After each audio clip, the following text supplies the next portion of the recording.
And now, another episode of Crit Camp Gaming.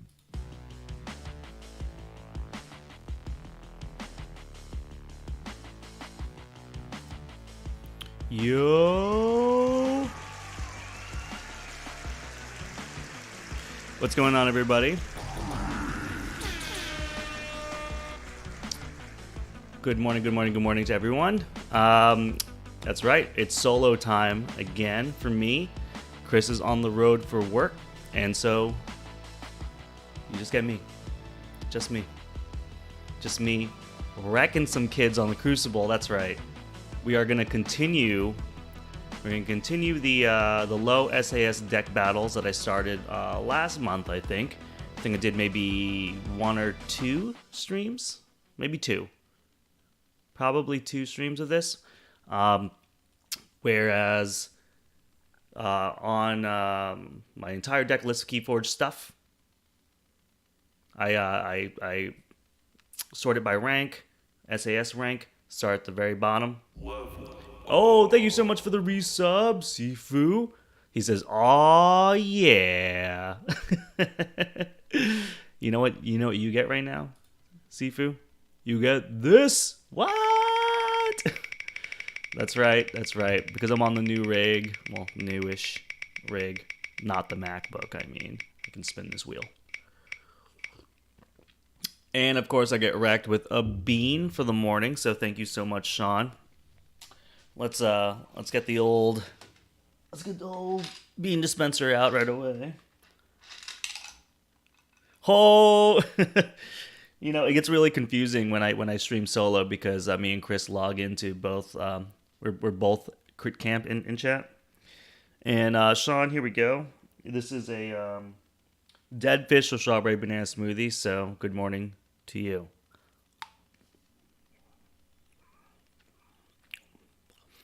And it's strawberry banana smoothie.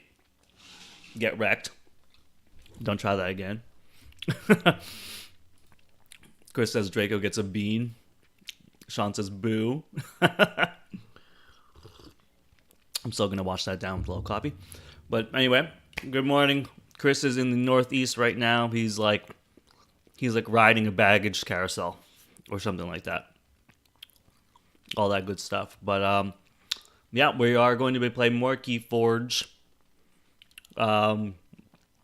Dude, I'm still kind of, I gotta say, I know Chris is listening right now, but I'm still kind of bummed about the deck I gave Chris yesterday. So if you guys didn't watch the duo stream that we did yesterday morning, it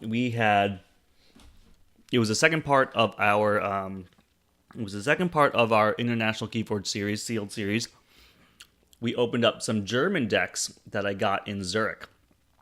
And what happened here was I bought two decks. I gave one randomly to Chris. I gave one to myself.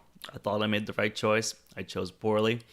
I sent that deck over to Chris for his birthday. He opened it up on stream. He put the link in Discord. So, Chris says, get good at opening decks sealed, bruh. Dude, you should be lucky. You're lucky that I even brought that deck back for you. But anyway, it was insane, this deck. It actually has I thought it was going to have a higher SAS. I think when we found out, I think you're in the high 80s, man, right? I thought it was going to be 90s for sure. I mean, we're talking about library access, time traveler, double phase shift, double scrambler storm, key charge, Nepenthe seed, all this other stuff. I was getting real hot about it. And then I went on the Crucible with my German deck to be like, you know what, this deck's not that bad. I crushed some dude. Right away. And then I lost 3 in a row. And they're really heartbreaking losses because they went up to 28 turns, 21 turns. Yeah, Chris is up in Boston right now. He's in Baston. And a little banner over here. Just want a quick reminder, it's Inked Gaming Week. We did the announcement that we were partnered with them on Monday. So if you go to their site, if you look down at the panel below and you click our referral link, You can buy anything on that site. You can buy a lot of Crit Camp stuff. Use Crit Camp 10 as a coupon code at the end. You get 10% off. So, yeah, get used to hearing that, guys, because you're gonna hear it. You're gonna hear it a lot. All right. So, what else to say? Other than me being really salty about Chris's German deck yesterday, and then me trying to feel better about my deck on the Crucible for like maybe 2-3 games, and then not feeling so great about it. I think my Paris deck, my French deck, is probably better than my German deck. And then we still have one more set of sealed decks to go. They're the decks I got in Florence, so they're our Italian decks. So when Chris is back, we'll be able to open those and check those out. In the meantime, I'm going to continue my Crucible battles with low SAS decks. I mentioned at the end of last stream that this is a good way for you guys. Like, if you're looking to shake something up in your own collection, and you're playing all your try-hard decks, and you're feeling like in a slump or something like that, and need a rut, like, play some of the decks that you have in your quiver or in your deck box that you just don't get a lot of playtime with. Sometimes you'll discover new things about the decks that you forgot. Maybe you decide that you like to play a deck even though it has sort of like a mid-range SAS. Remember, what we like to say about SAS here on the camp is that it's just a baseline, and it's sort of just like, it's just a baseline for the quality of cards that are in there, but it's all about the combos and your matchups and how you play and how you learn your tools. So that's what this is all about. Having fun with decks that I never really play, and yeah. And so I'm excited to get going on this. I'm also excited, guys, if you haven't heard, in 2 weeks, it's going to be the release of the next expansion of Keyforge, Age of Ascension. So actually 2 weeks to the day, today, I will be playing in a sealed event, hopefully, right? It's always product dependent. But the guy that runs my local shop sort of has it on the schedule for May 30th. And he says it's going to be a sealed event with Age of Ascension. So, hoping to get my first deck there. Me and Chris have a Team Covenant subscription for a display box. So we're going to have 6 decks each. And then, there's going to be a lot of fun opening those packs, doing sealed battles for you guys, and sort of seeing what's out there, what's new. So very excited about all the Keyforge stuff that's coming along. And again, if you want to go to a local event, or if you want to go to a sealed Age of Ascension thing and you want to rep the camp, again, we have play mats now, single and 2-player mats, all sorts of other stuff on Int Gaming. So check that out. Use CritCamp10 as a coupon code, get 10% off. That throws a little kickback to the camp. Support breeds support, baby. So that's that. Let me put this away so it's not in my way. And let me have a little bit more coffee. Other than that, after I'm done here streaming tonight, dude, I have my game night that me and Casey host tonight, and we are getting text messages this morning that we are probably going to get a little bit more people than we usually get. So usually we get around anywhere between 8 and 12. Now it's looking like we're going to have somewhere between 12 and 16. I'm not sure how. Guys, this is the crazy problem. To keep finding games for 12 plus people that are very social and want to be very involved in the game. With this many people, I'm thinking I might just have to pull out like Word Slam or something, where they're also a rowdy bunch. So, although they don't particularly this group doesn't like to sort of just split up into teams. They like to like have control of their own destiny, right? When we play games, with this amount of people, I might need to just split, 2 teams of 8 or something like that, 2 teams of 7, play Word Slam. I'm not sure. Or I might have to split them up into 2 groups altogether and then do 2 different games. There is half that group did play one night Ultimate Werewolf with me and Casey, and they loved it. The other half couldn't come to that game night and are sort of like saying like, hey, we heard about it, we want to play, but the other people are like, we shouldn't do repeat games. So we'll see what happens. If I have to split them in groups, then maybe I'll give one night Ultimate Werewolf to one group and then play something else with the other group. Maybe Bang the Dice game. I haven't introduced to them yet, and that should be pretty easy to learn. There's a part of me that really wants to like start getting into Sherlock Holmes Consulting Detective, but I can't do it with a group of like 16. I kind of want to do that with like a smaller group of like 4. So maybe I do another game night with a more dedicated, smaller group. I don't know. So we'll see. I'll let you guys know. Also, I'm very excited because my friend Tom, who I went to college with, who is visiting me today. He's driving up from Atlanta. He actually lives in Richmond. He's doing a little road trip with his wife. So I'm very excited. I haven't seen him in about 2 years at his wedding up in New Jersey. So I'm really pumped about that. He's coming to game night. So I'm going to introduce him to a bunch of people down here. We're going to go get hot chicken, something I couldn't do with Chris because our schedules couldn't align that way. So I will toast a chicken tender in your honor, Chris. All right. So enough of the jibby jab. That's what's been going on with me. That's what's going to be going on with me tonight. I'm going to have a good weekend hanging out with old friends, and hope you guys will as well. Let's get into the gameplay here, and let's get some ambience going. So let's go over here. Let's start with our more cheery ambient music, because that helped us last time, I think.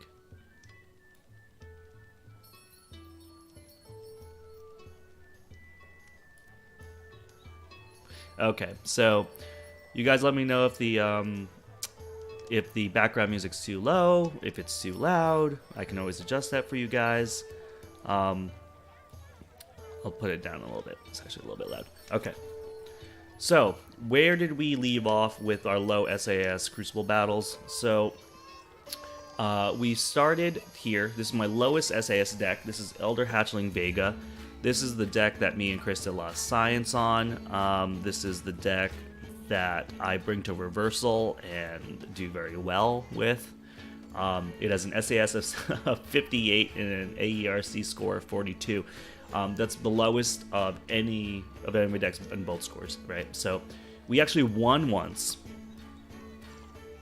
We actually won once with this deck, and then we lost twice. And so the idea about this, just to catch you guys up, is if I keep winning on the Crucible, I keep playing the deck. If I lose twice, I move on to the next lowest one. So this one is out. This next one, Wanderer Masha Harbor Rogue, also got a win, if I remember, and got 2 losses. So now this one is out with an SAS score of 63. The next one we played was Mitomatic Spawn of Mega Oo. I believe we went... Did I win a little bit more with this? Not really sure. I might have won 3 times with this. Lost twice, so we made some good progress with this deck. But then this is also out. The next set were tied at 67 SAS. So we decided to start playing with Choreograph, the Spawn of Color Scheme first, because it had the lower AERC score right here. And we are in the middle of doing this. So this is the deck that you'll see at the top of the page there. It's the deck Choreograph, Spawn of Color Scheme. We have 2 wins on the Crucible with this since I started this sort of progression. We have 1 loss. So 1 more loss and this thing is out, and then we're going to move on to the Hunter of Fanghope. But if we keep winning with Choreograph, Spawn of Color Scheme, then we keep going. So this is a deck that doesn't do very well for me. I think it was 0-5 or 0-6, something like that when we first started. But this is the one that I have my only M Maverick in it, and it's a Maverick bait and switch in Dis, which sounds crazy because it is, but the deck itself isn't so consistent. So this is what we got going on over here.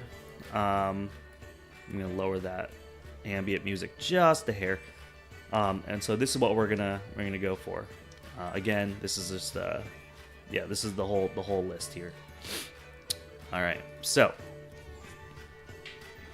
we are going to just do a bunch of casual games. This is what we've been doing. We're doing quick joins.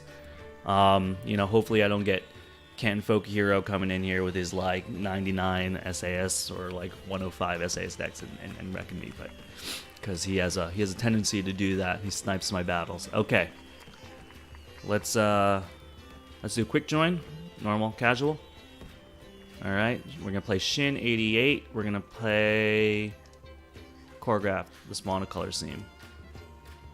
Oh, Ken Folk Hero, what's up? I didn't know you were there. I'm just busting your chops, man. It was fun playing you. It was fun both games when we did the high SAS and the low SAS ones too.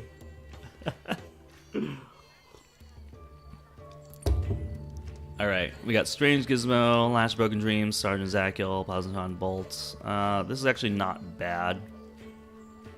Strange Gizmo is a weird one to play, man. All right. So while this guy is, while I'm waiting for my opponent, just want to say good morning to everybody. Ask what everyone's eating for breakfast, or what they're doing if they're in the States. You know, what are they drinking for happy hour if you're over there in the EU? If it's happy hour already, maybe it's a little early for happy hour. All right. So he did Brobnar. We're playing Brobnar, Dis, Sanctum. He played a Valder. We are going to probably do a Champ and a Feel into a Sergeant Zakiel. Okay.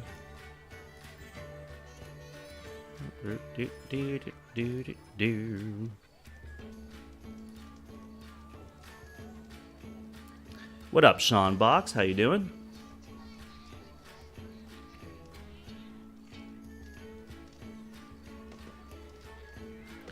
This guy plays a Dominator Bauble, and he plays a Sacrificial Altar.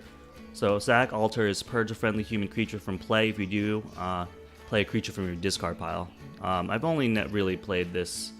Wait, do I have one in here? Yeah, I do. I have a Sac Altar in here. So this is the one deck I have it. Seanbox says, oh, you know, it's going. I hear you, man. Sometimes it's just going, dude. Do I want to throw down this Strange Gizmo? I think I just want to like double reap and do a Whispering Reliquary, to be perfectly honest. Is that weird?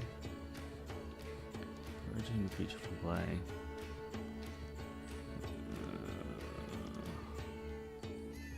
Or do I want to throw down Strange Gizmo and Dexstray? I really hate Strange Gizmo though.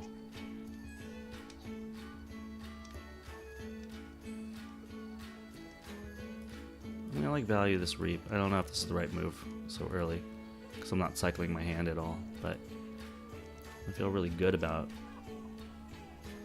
what's happening here.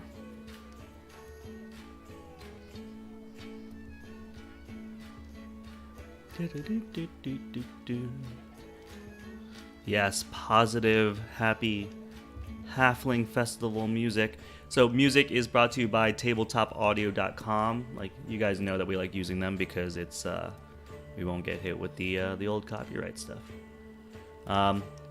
He brings out his own champion of the NFL, Protectrix, double Protectrix. So here we go. Let's see. Positron Bolt does 3-2-1 from the flank. I can do a stunner.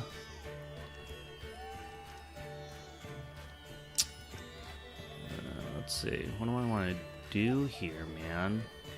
Turn artifact in the hand. This is a punchy butts problem here. If I go into the champ, I die.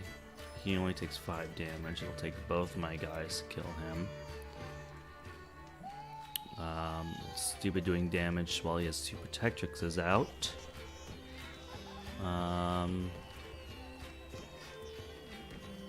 Maybe I just reap with both. stun that one. This is not a very good choice here.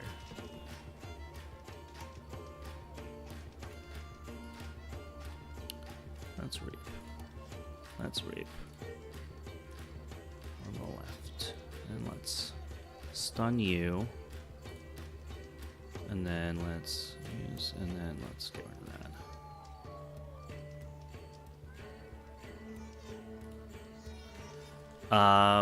Sean says, "Can I put a quarter on the machine for the next game?" Dude, if you want to get in, yeah, absolutely. Let's do it. But I don't want you to bring. So how should we do this? Because it's like I'm playing low SAS. Are you gonna bring a low SAS deck as well, or are you gonna bring a crazy OP deck? I guess I mean it's just your choice, because it's like if I'm queuing up for random, I could be playing some crazy deck too. So I guess it's of your choice, dude.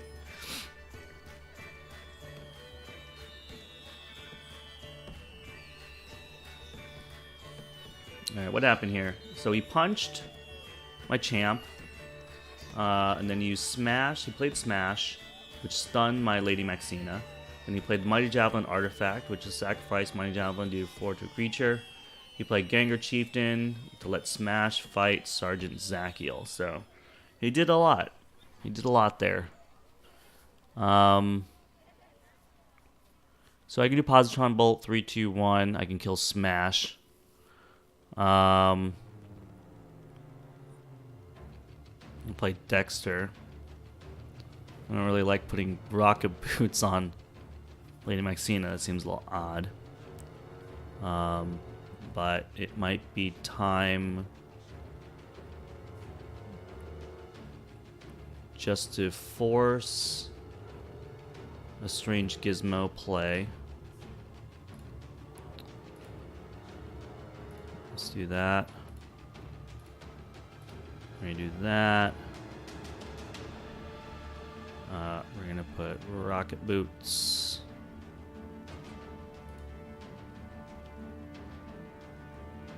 Let's put rocket boots on Lady Maxina. Let's do a Positron Bolt like this. So now we have 6 Ambler. We're gonna say check. He's probably gonna do something about that, but he's not playing Shadows, so I don't know. He's probably gonna play a Schuler or a Raiding Knight, something like that. The Freezing Preacher is Sean's deck in chat. I like the name, dude. Dismars Untamed. Yeah, dude, I'm down. I'm down to play. After we're done with here, I will. I can start a game, and then I can whisper you what the password is.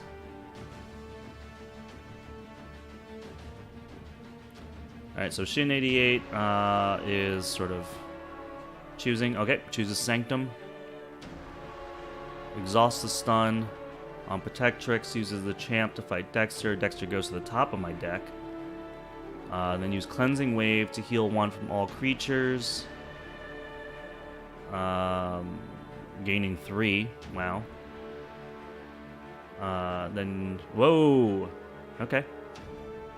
So, he did all this other stuff. I forged a key, but then my Strange Gizmo procced. He has 7. He's about to forge. Can I stop it? I have a Schuler. I can make him lose 1. That's about it. Which is worth it. I'm going to play Dis. So that's the first time Strange Gizmos really worked out for me like that. Dis, here we go. Okay, we're going to play that. We're going to play the Sack Altar. We're going to play the Schuler. We're going to play the Pit Demon. And we're going to play the Toxin. So a nice little reset for me. Here's another artifact in this deck, Screaming Cave. Action, shuffle your hand and your discard pile to your deck. So I use this sometimes when like I need to get my bait and switch back. If I don't like the hand at all, I can just sort of reshuffle the whole thing. He's doing something similar, Lash, Dominator, and the Schuler. So he stole back when I stole. Stole for stoles. I have a Dexter dock and an interdimensional graft. Don't necessarily want to do that right now. I'm considering just going Schuler to Schuler. Reap. Let's do that. Let's do this.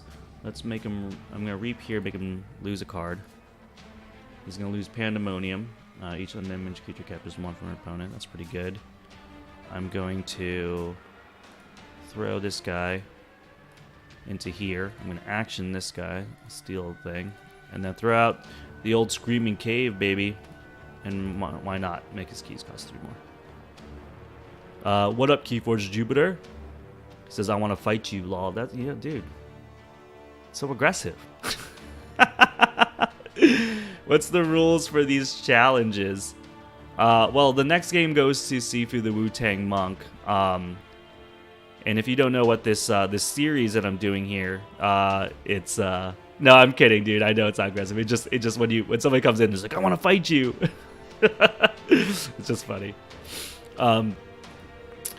Basically, these are my low SAS Crucible battles. So I've been streaming a couple of these, and basically what it is I take my lowest SAS deck on the Crucible, and if I keep winning with that deck, I keep playing with it. If I lose twice, I go to my next lowest SAS deck. So I think I'm on my 4th deck from the bottom right now.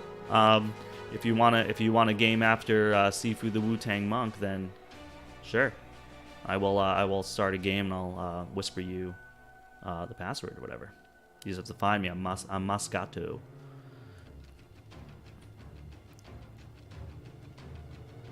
Alright, so Shin88 chooses Brobnar's active house. 2 bumpsies. I lose 2.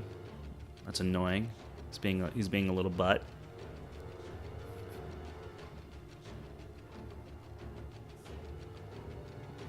And he plays a Fire Spitter. So, oh, he also played a Burn the Stockpile.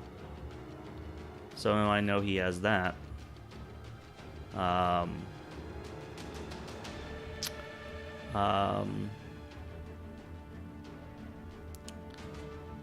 see. Oh, and just so you know, Keyforge Jupiter, the deck I'm playing, I put the name up there. It's choreographed, the spawn a color scheme. I believe it has an SAS of like 66, 67, something like that. What do I want to play? Charge Inspo, that's stupid. So it's either Dis or Logos.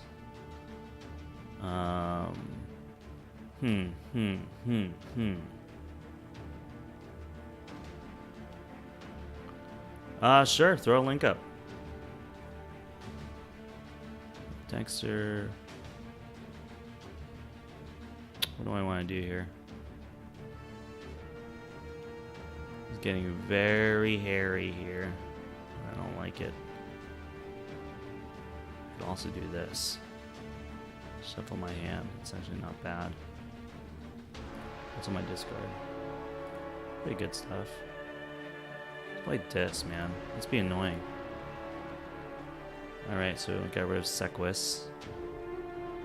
Got rid of Sequus. I'm going to steal one. I'm gonna make his keys cost more. Should I Gateway right now? Should I Screaming Cave?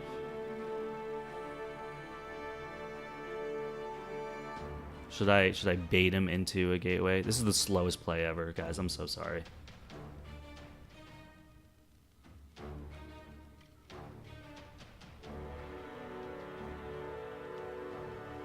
Let's see what happens, man. I'm gonna play this really weird.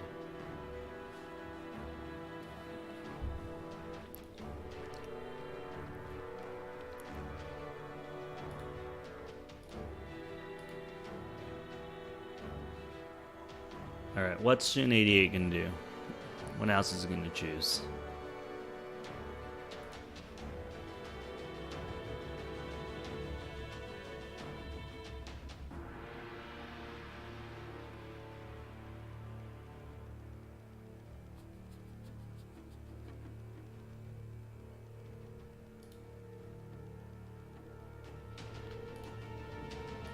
So Keyforge Jupiter guys in chat has put a link up and says he made this site to help new players get a good overview. And I linked a guy named Tom's page to it too, to give a more thick read to it and the rulebook. So, and he's looking for feedback. So, guys, check out that link and let Keyforge Jupiter know what you think about the site and if it's helpful, especially if you're a new player. So, you know, we like to talk about trying to get more people into the game and, you know, making it easy for people to understand what's going on and being sort of like helpful in that way. And I'm trying to do that with my local shop here. And these kinds of resources are cool. You know, it's sometimes it's rough to go searching for all the different things you need to know. And, you know, if this site is something like, you know, you're just collating all that information in a nice, easy to read fashion, that's awesome, dude. Power to you, dude. That's awesome. All right, so Shin play Protect the Weak on Bumpsy. So now it's Taunt and 1 armor. Plays the Commander. Terms of redress. So Bumpsy captured 2. Now I'm up.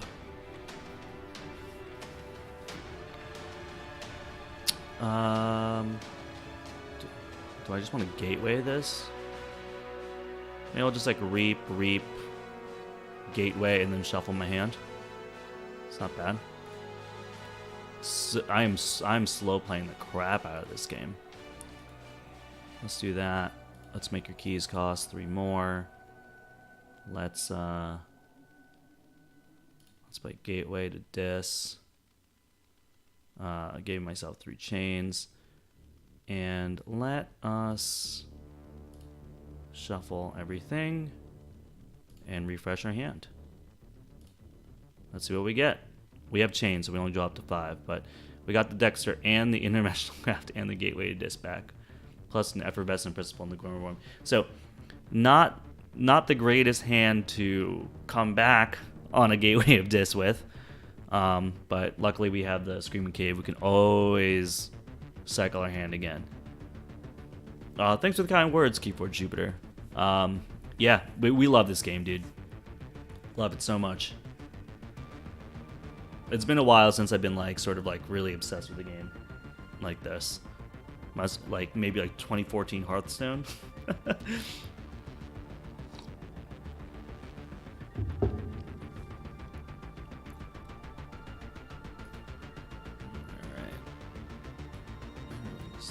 Down just a hair.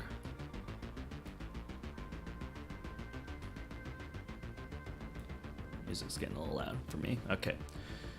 Alright, he discards Hysteria, which returns these creatures to their own hand. He plays Restringentis. And so he's saying that I can't play Logos until this thing leaves play. And then I can use Latch Broken Dreams on me. So I can't use Logos, which kind of sucks. So I'm inclined to use Dis and just shuffle my dang hand, because otherwise all I'm playing is a Gormor Worm, which actually is not bad. But it's not really giving me any anything to play the next turn. So let's play Dis. We're gonna do that. And let's shuffle. It's a weird play, guys, but he kind of forced my hand a little bit. All right, I keep getting this. All right, I got this Effervescent Principle back. Experimental Therapy. I got Toxin back. Take Hostages and Sergeant Zacul. So now Restringus is out, so I can't play Logos, but now I have at least a creature to play for Dis, and now I have like Sergeant Zacul to play. Sergeant Zac, it sucks that I don't have anything to proc, so maybe I'll play Dis first, play the Toxin. Oh wow, he's like, is he playing my deck, dude?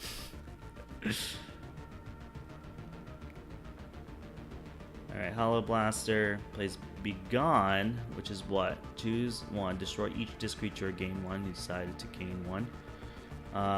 Plays Sergeant Zachiel and plays Radiant Truth. Stun each enemy creature not on a flank. Okay. He's just gaining Amber. Just gaining Ambler. Do I play out the Toxin? Or do I take 2 cards out of my hand, do the Sergeant Zachiel, and just force a... he's just going to play Dis next turn. Lash me. And then Dominator Bottle the Sergeant Zachiel. You can take out my Zachiel. That doesn't seem very good. But if I play Toxin, he's just going to Sergeant Zachiel into it.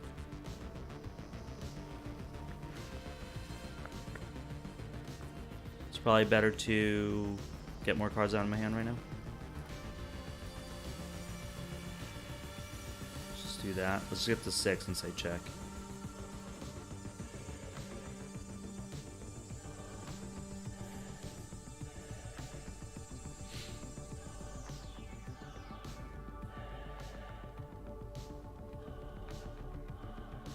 Keyforge Jupiter says I loaded up a 60 SAS deck, the lowest I got. The lowest I have is like 58, dude. It's real bad.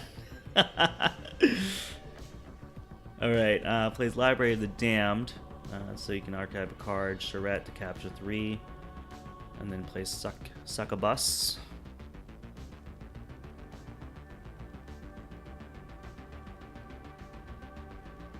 Lash of Broken Dreams. Little Zachiel on Zachiel Brutality. Stringus. I can play Logos again, which is nice. Which is probably what I'm going to play. Dr. Escatera with the experimental therapy, perhaps.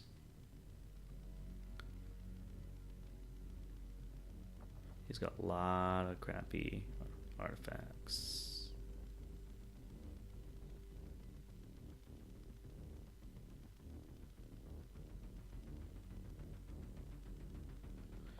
Eric Lasses was the SAS of that ridiculous Zurich Charmer deck. I believe it was 88 when Chris finally looked it up.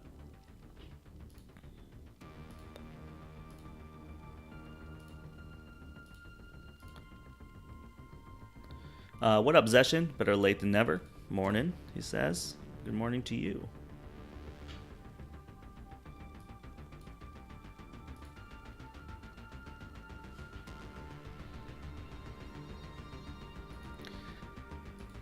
That's nuts high for a combo deck, by the way.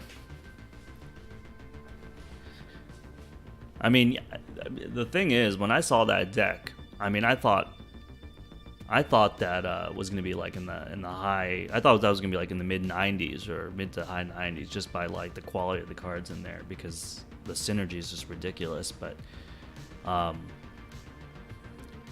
dude, it plays so easy. It pilots so nicely. I mean, that's the thing about that deck.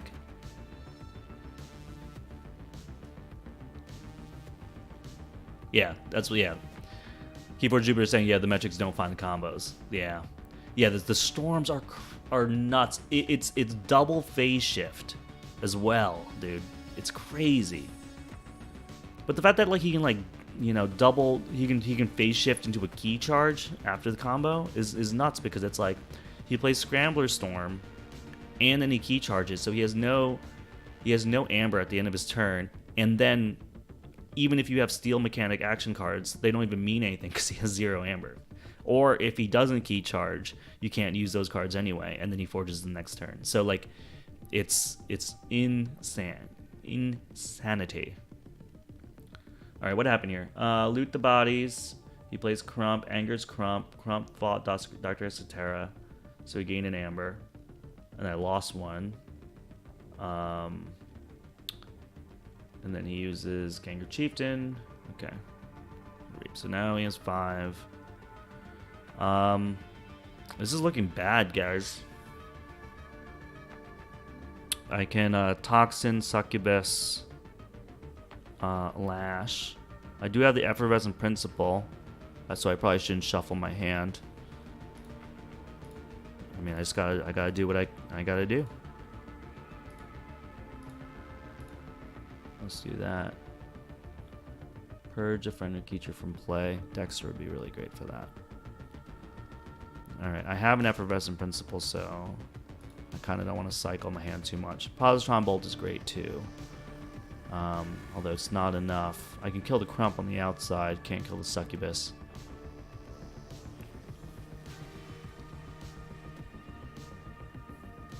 Let's see what he does. But this might be the end of this deck. I might have to go to another deck. We shall see. I'm not feeling too good about this game.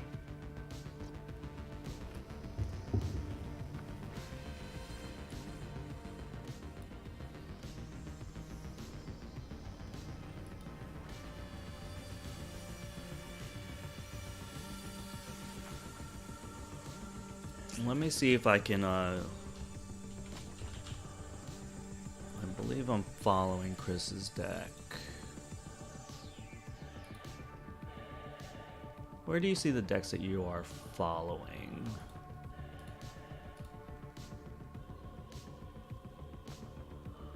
So am I under my profile?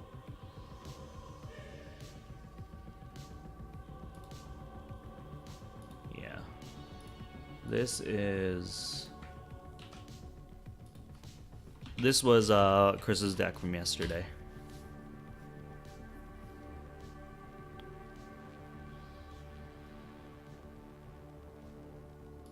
Alright, so this guy plays Dis. He discards Hysteria. He uses Dominator Bauble to fight with Crump. Fought my Toxin. Killed it. Uses the Charette to fight Succubus. Kills it. Takes 3 damage. Then uses Lash Broken Dreams. And uses Library to Damn to archive a card. He now has 6 Amber. I have 3. It's pretty obvious that we are going to play Effervescent Principle. But what else am I going to do?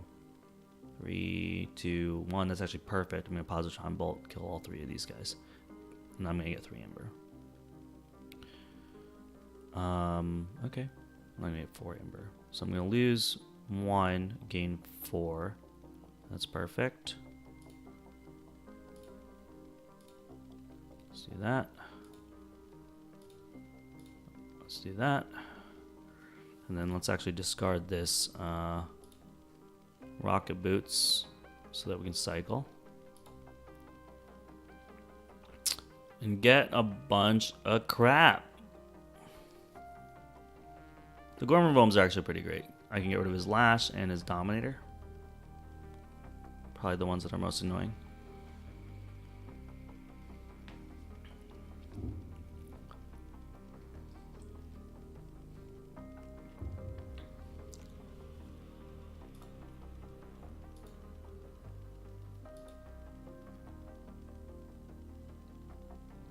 What's he gonna do?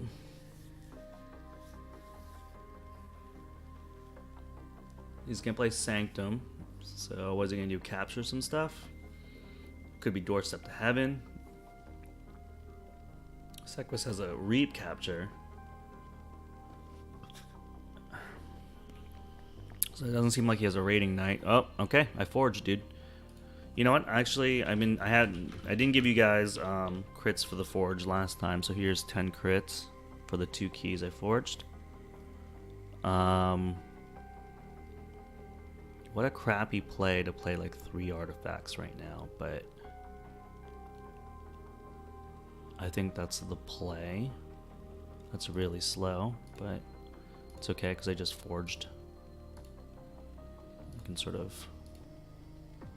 I'm going to play this with the Ambler. There it is, baby. That's the Maverick bait and switch. Look at that. Bait and switch and Dis. Shield of Justice, Interdimensional Graft, Dextray, and Doc Bookton. Okay, I can't play Dis. He unforged my key.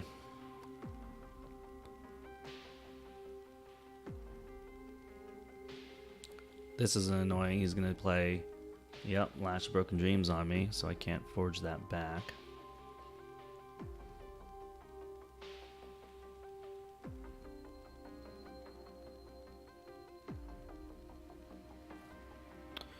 Good thing these have Omni effects.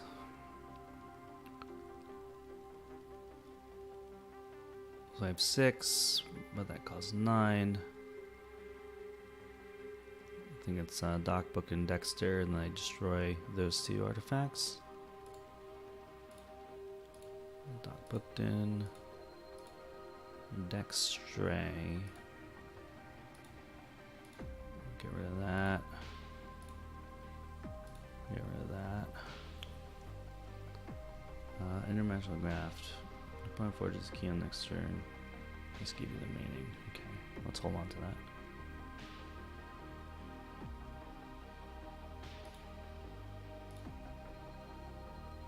Another Doc booked in, and again meet Archivist.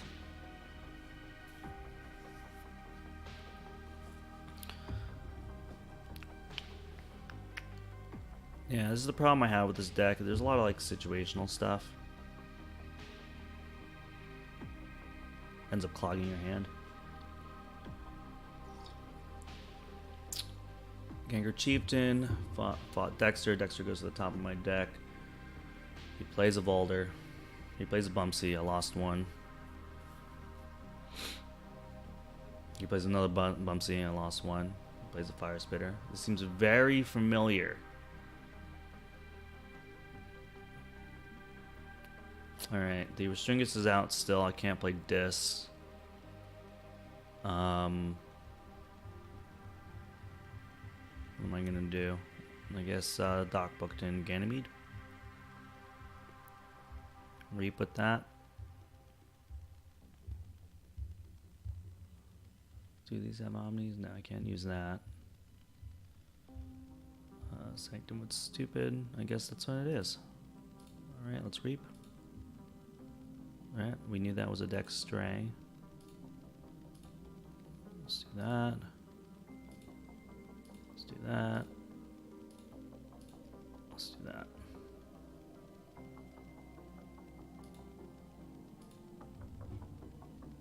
Hey, it's a bat drone.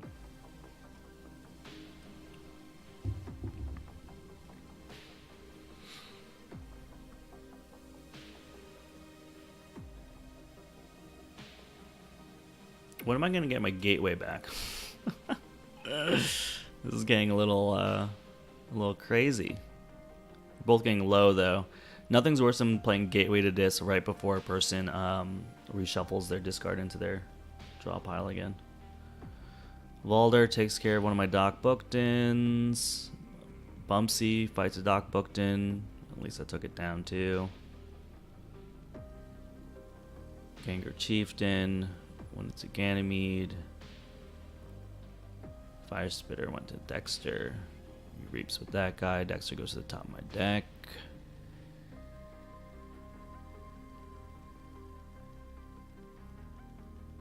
Blaze Burn stockpile. He has 6. And I can't play Dis.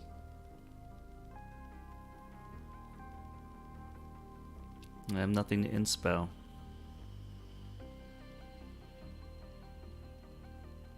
He's gonna get it. He key hammered my second key. Now he's gonna get a key. What a little butt, dude.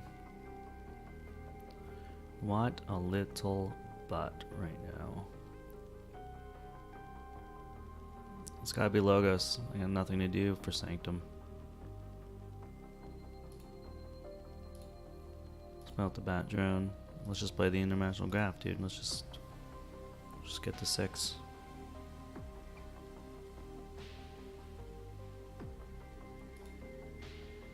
Not feeling happy about it. I gotta get rid of this Restringus, dude. Alright, Sanctum as their active house. And he takes all his archives, which is always a great sign. It's Radiant Truth. Stun each enemy creature not on a flank. Okay. He just played it for the Amber. Commander Remiel, Protectrix, and Cleansing Wave. He gains 2 for Cleansing Wave. Yep, he captures 1 with the Sequus.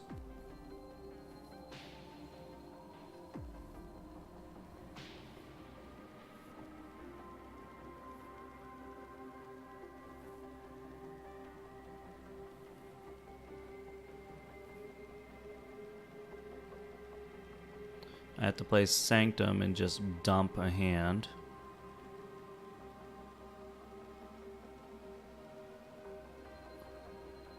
Alright, let's do that. Let's put out my own Hollow Blaster. Let's play Shield of Justice. Let's discard that. And let's use this to return that to your hand.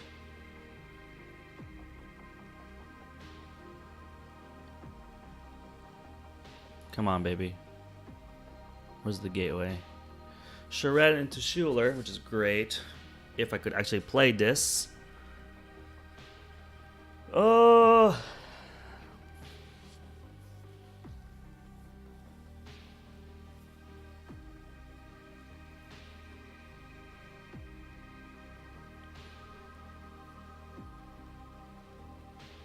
What happens if my hand gets full of dis?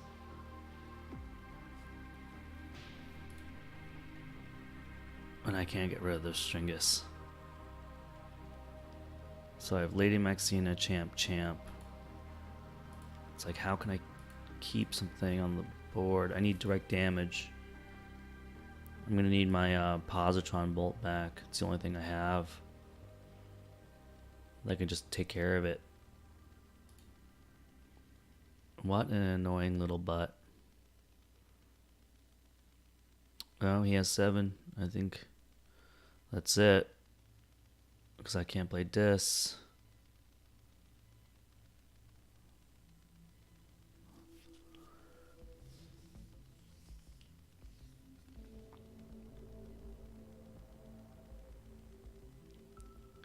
Can't play Dis. He has 8. I can capture 1. That's 7. But that's about it. I think he got me.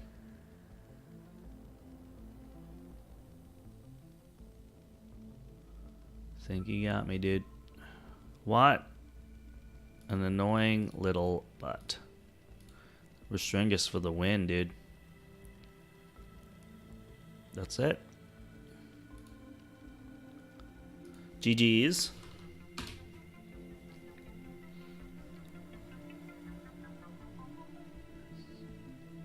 Alright, leave the game. Well, that was it, guys.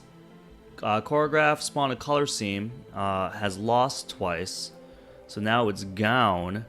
Now we're gonna move on to the Fang, the Hunter Fang Hope. So let's change the current deck to the Hunter of Fang Hope, and let's reset the record here. Is 0-0. Cool. I don't like where that's positioned, so let's move that back over. Yeah, that's right. Next level production. Yeah, guys, that was bad, dude. That was a mission fail. All right, so let's make a note here. All right, so I played this on the low SAS Crucible solo stream. It went 2 and 2. Whoops, why did that go over there?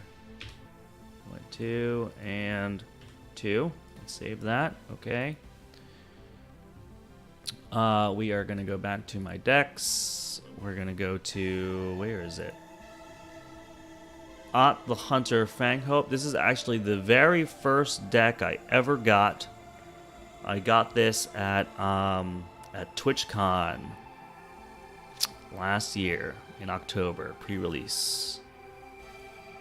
So there we go. It has a SAS of 67 and AERC of 53.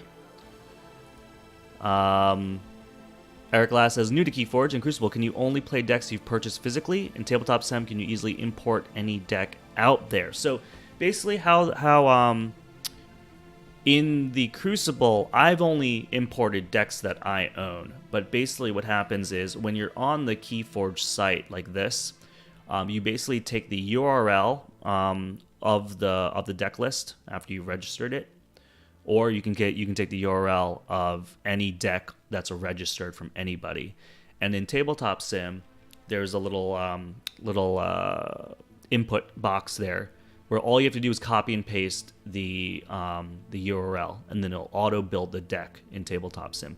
So we have this bot that Sky Jedi built for us, and sometimes we do something like this where we say exclamation, I think it's exclamation point sealed. Yeah, see right there. And so it'll give you 2 random registered decks that you can play against. And so basically you just take the URLs of these decks, and then you can put them in and you can play them. So you don't have to own decks to play on Tabletop Sim, but the way me and Chris like to do it is we only really play, we generally only play decks that we own unless we're doing just a random sealed night like this where we just take random ones on the internet. But in the Crucible, I've only ever imported decks that I own, and I think that's how it gets like validated or something like that. But somebody else in chat can let us know if you can use other people's decks. I think people are using other people's decks too. I'm getting a junk call, I think. Okay, hold on. Keyforge Jupiter says you can use others' decks. Okay, so in the Crucible you can, which makes sense because there's a frightening amount of library access and horseman decks on on the Crucible. If 4 or more people play it at a time, it'll get invalidated. Got it. So there you go. There's the crit no from Keyforge Jupiter. He knows a lot about the Crucible and the Keyforge in general. So great resource if you need information. All right, so I'm gonna start a new game. So Sean, are you here? Sifu, you around? He put a quarter here to play a game.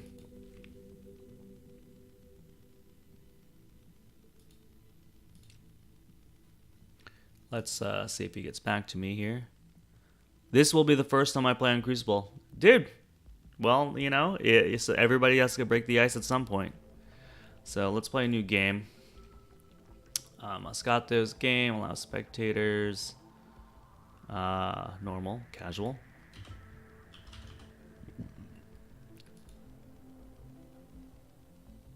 We're gonna do that.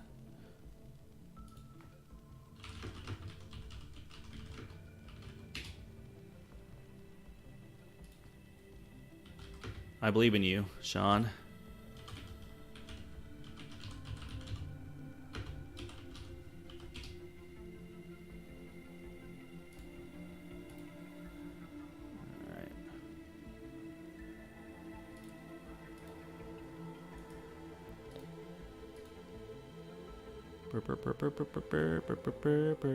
Why won't it let me whisper you right now, Sean?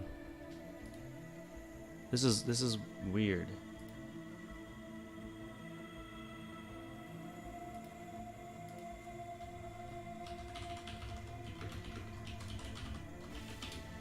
Are you getting these whispers, man? Something's being weird. It's like showing me that it's like not. Is it not going through? All right. Well, I whispered you in Twitch what the password for this is. You just have to look for Moscato's game.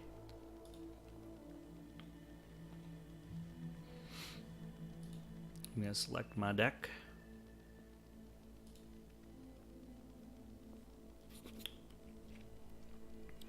Let's just give Sean a little bit to get in here. Oh, is that you, Tabletop Plastic? All right, Sean, get off. Hold on. Okay, got it. I'm gonna say don't.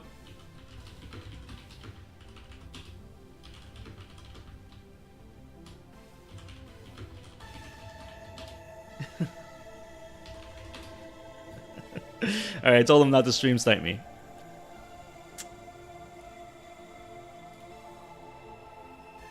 All right. So I won the flip, and I'm the first player. He says he's going to mute. Good luck.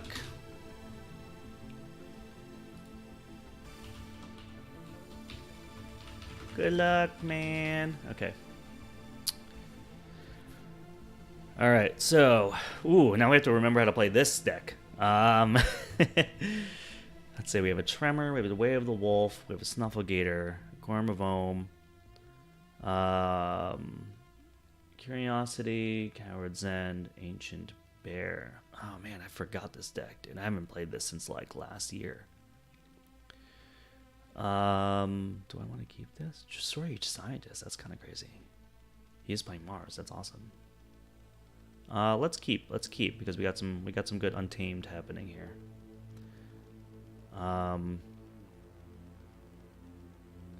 Let's play Untamed. Let's put out an Ancient Bear, and then we can put Way of the Wolf on it next turn.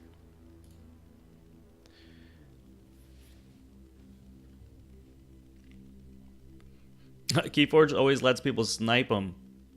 Makes it better when you win. All right, he plays out the old Crystal Hive. The old Crystal Hive. Well, I'm gonna play Untamed again, dude. Put Way of the Wolf on this guy. I'm gonna put out the Snufflegator, and I'm gonna re-put this guy. I'm gonna hold on to Curiosity.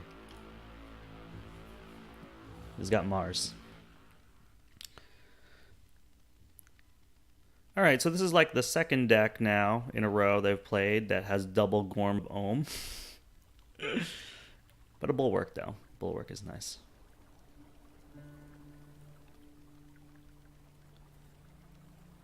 So depending on what he plays, could be, you know, double Skirmish attack, Curiosity play, or I might just want to dump 2 Gorm of Ohms and a Bulwark down.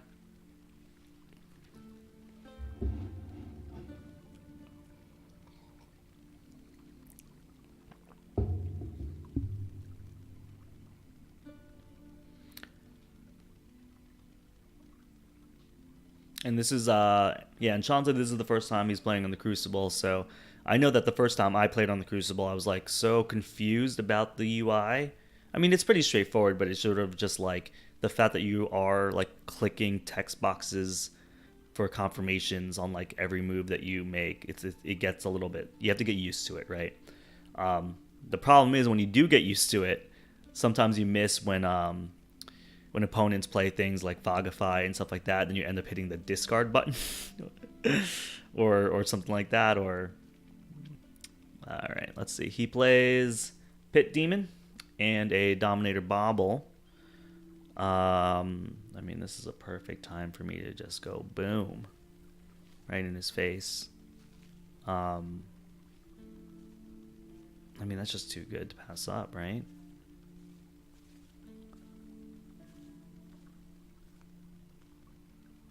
But I want to drop stuff from my hand.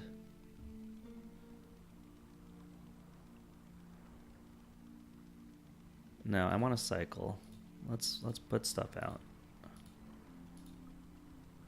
And let's save the Ancient Bear from too bad a fate. Oh my goodness. All right, so now I got Hebe, the Huge. When I play it, I deal 2 damage to each other undamaged creature. Somebody is knocking on my door very loudly, so just give me 1 second, guys.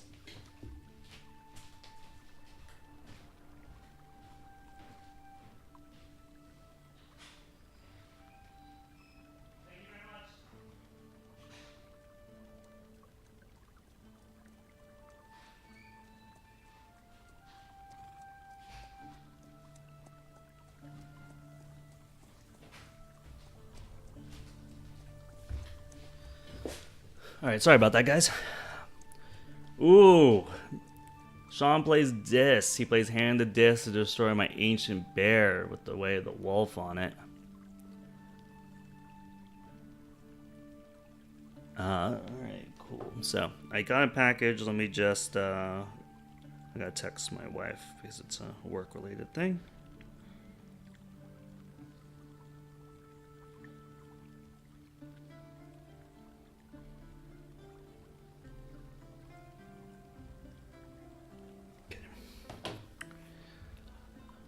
All right. Xbox says, I join you, leave. Tis tis, I'm unsubscribed. Yo, what up, Xbox? And thank you so much for posting that picture of Tanner, dude. That was awesome.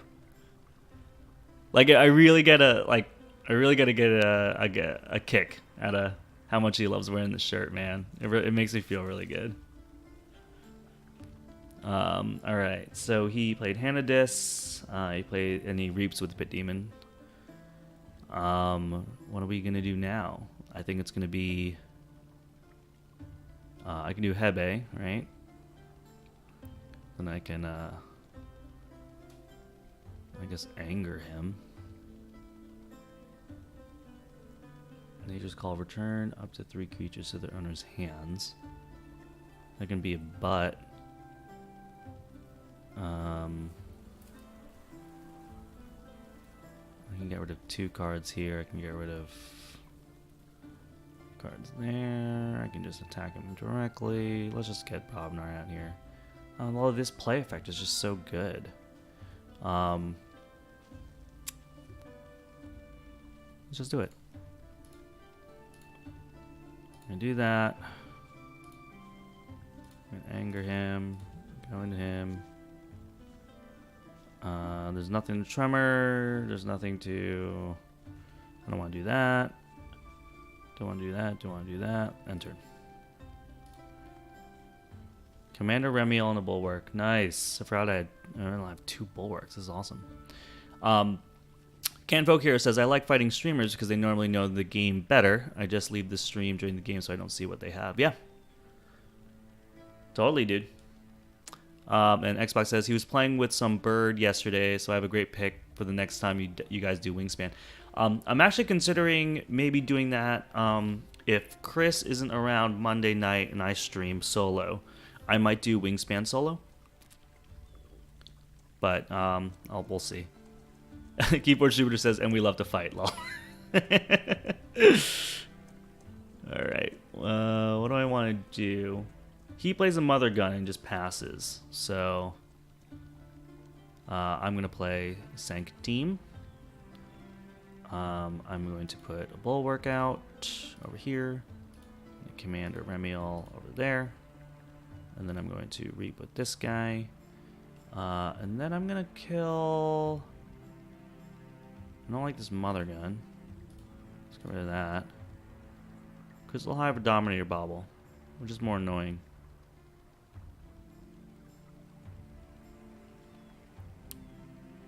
Both of them are annoying. But let's get rid of the Crystal Hive, man. I feel like he was like leaning into a Mars turn with that like single Mother Gun play. It's a little shifty. Xbox says, I'll email the pick. Awesome, dude. Wingspan. Dude, so, wait, did I mention it on stream? Or maybe I mentioned it on Discord or something like that. But, since we played Wingspan, and I know it's been all the hype, and I knew that, like, my local guy in my shop wouldn't have it, but I did end up bringing it up to him. And I was like, hey, by the off chance, do you have a copy of Wingspan? And he just laughed in my face.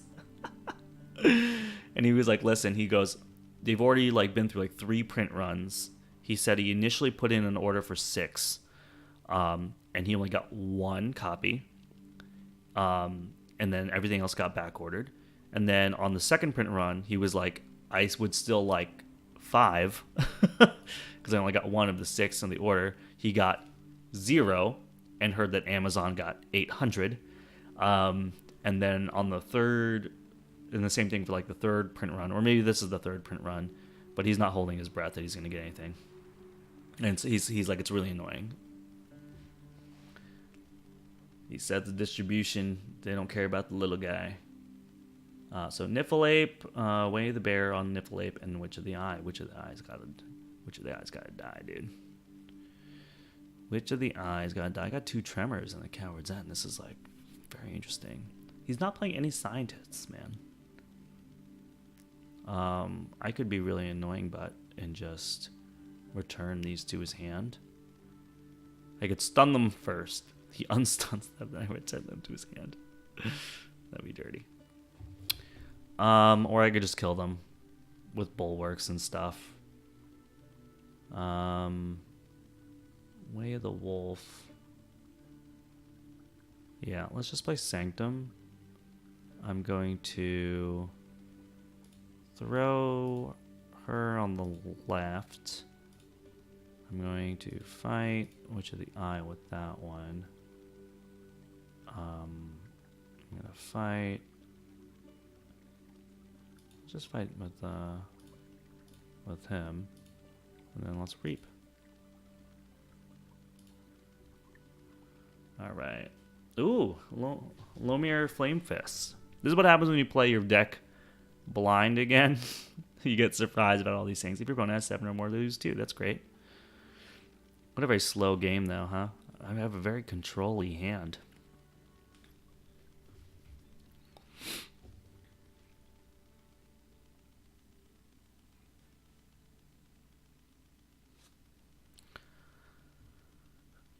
Yeah, so I am considering doing a Team Covenant pre-order of Wingspan. We got an email for it. So we'll see. They say this going to be in stock in late July. Part of me is just sort of like, should I just wait till late July and just Amazon it?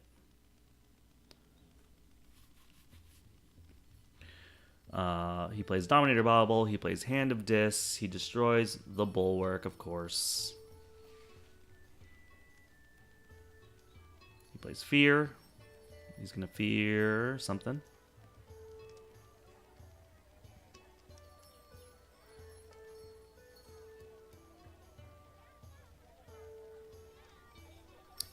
He fears the Snufflegator. Interesting.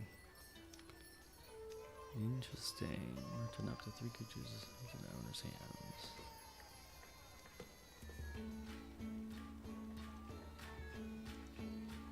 Alright. Let's hold on to Lomar. Maybe we just do... I have no scientists in play, right? Should I just play Curiosity Man, get it out of my damn hand? Oh, yeah, that's interesting. Nature's Call on my Hebe the Huge could be really cool. I actually kind of like that. Alright, let's do one. No, let's not do one. Yeah, let's do Untamed. 1, 2, 3, 4, 5, 6, 7. I could just reap 3 times, guys.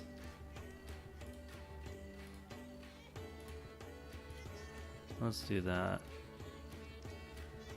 And let's, there you go. Let's return this card in my hand. And, let's just get this out of my hand.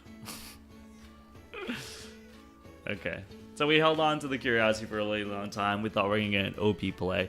He's probably going to play Mars and play a like, crap ton of Scientists now. And I'm going to be like so mad. But it's okay because he plays all those Mars guys. I have Hebe the Huge back.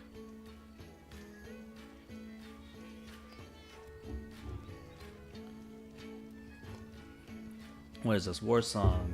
Each time they fight. Got 2 Tremors. Coward's End. Coward's End in the back pocket. Oh, here we go. Here we go. Here's a Scientist. The Think Drone comes out. Plays Mothership Support. He's just playing it for the Amber right now. Because he has no friendly ready Mars creatures. And that's it. Okay. We are going to... I mean, I think we're just gonna, like... attack this thing and reap a couple times, maybe?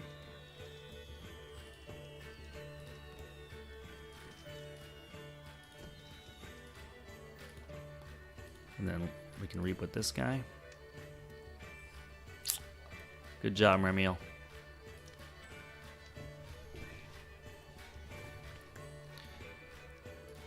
I didn't give you guys crits for that one, so for that Keyforge. So there you go.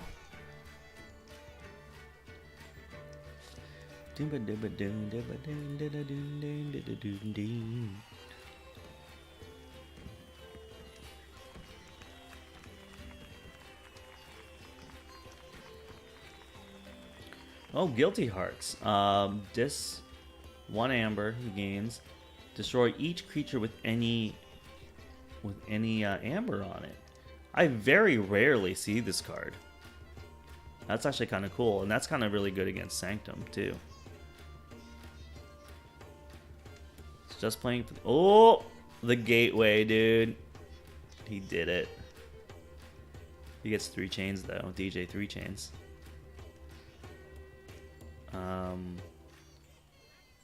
mean, I don't want to have to reuse. Oh, Keyforge Jupiter says it is very rare. I guess I'm just gonna throw down some Brobinar. Let's play that first, so I don't damage this guy.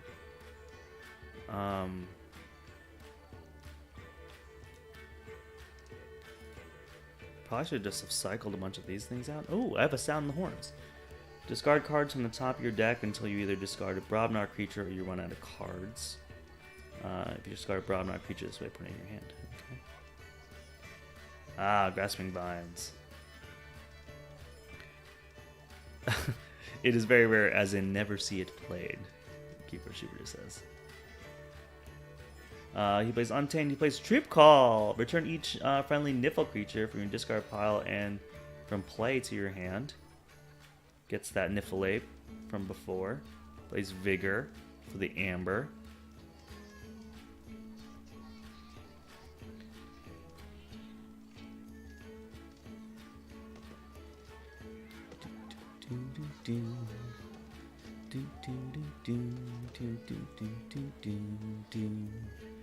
I'm gonna say, obviously I'm gonna play Brobnar right now. I think I'm gonna play Sound the Horns for funsies. I discard Briar Grubbling. I discarded Mushroom Man, Niffle, Loot the Bodies, and I got a Looter Goblin. So, alright, Looter Goblin gonna come out. I can gain 1 for every time I fight. I guess I'll just do that. I'm gonna fight with this guy. Gain 1. I'm gonna reap with this. It's pretty good. I'm gonna say, oh, he has 6. Look at him. He forges a key, and because Sean is part of the camp, you know what happens, guys. You guys get crits on his forges too.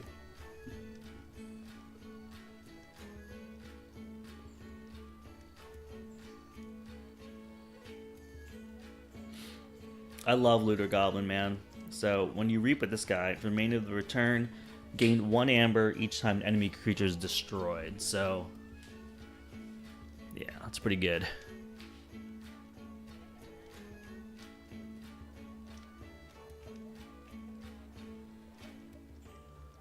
Like, yeah, and I also have a Loot the Bodies, which got discarded, but you know, you could do like Looter Goblin or like Loot the Bodies into like Coward's End or something like that. It's pretty nasty. He plays a Charette, captures 3, and puts Flame Wreathed on Charette. That's pretty crazy. How about we just Tremor him, dude? Reap 3 times?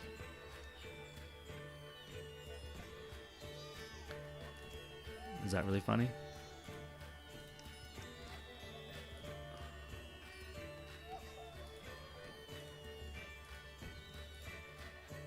I think it's pretty funny. Bring out Screech Bomb. Let's see what else we get here. Alright, Staunch Knight. Cleansing Wave, Snufflegator.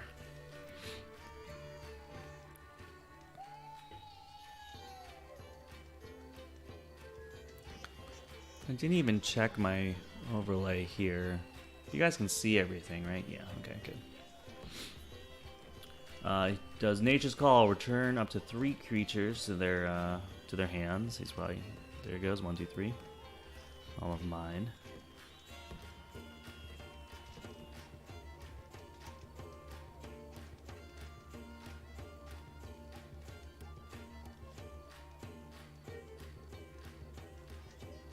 Ancient Bear coming out.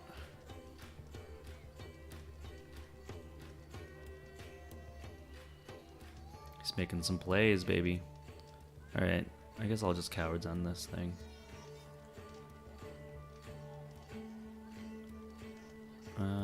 Yeah, why not? Robnar. Right, Coward's End. I'm gonna get 3 chains for that, but whatevs. Hebes. Lomar Flame Fist. Looter Goblin. And we don't need to Screech Bomb right now.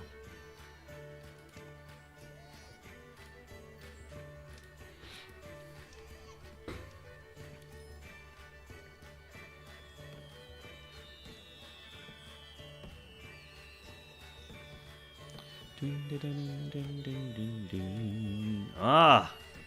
His second scientist. Oh, it's not scientist, he's an agent because it's John Smith. The only agent card, which is why he says ready a non-agent Mars creature. It's got double John Smith. How nice.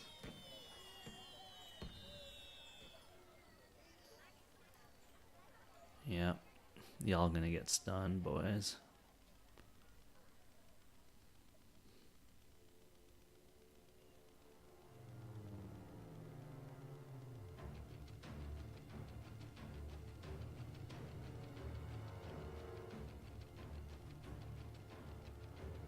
What else? What else does he have up his sleeve? He's got 2 cards left in hand. Oh, Biometrics back up on Zizix. Alright, we're gonna do that. And we're gonna reap 3 times. Reap, reap, reap.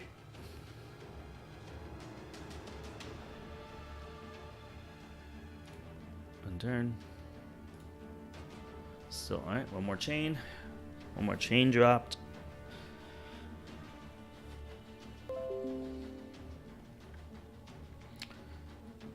Thank you, Windows Defender Summary. Get out of here.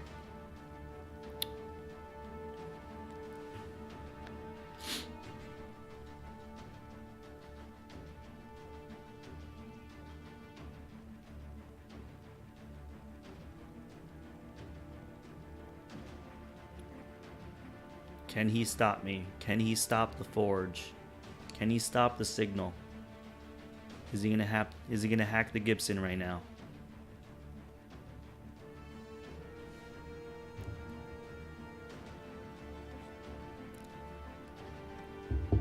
Let's see. Let's see. While he does that, I'm gonna pour myself a little coffee. That's the end of that.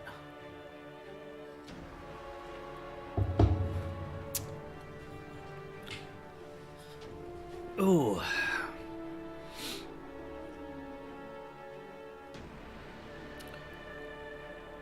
Here we go. Plays Mothership Support. 2 damage to a creature for each friendly ready Mars creature. He has 3 of them, so he can destroy Looter Goblin. He does 2 damage to each. And I forged a key. GG. Let's give the bonus.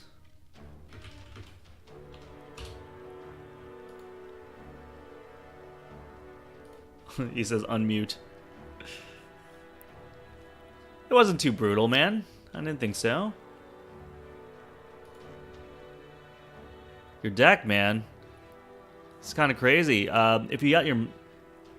I feel like you got, like, bad hand in the beginning, because if you got a lot of good, really good Mars stuff that's going on. The double John Smith was kind of cool. That deck sucks. I don't know. I get there's something about playing a bad deck that makes me really happy. Because you're just kind of like, well, I guess this is the world I live in. I just got to play this, you know? All right, so let's see. The record for this deck, we just got 1 win. So let's change that. We are 1-0 with this deck. All right.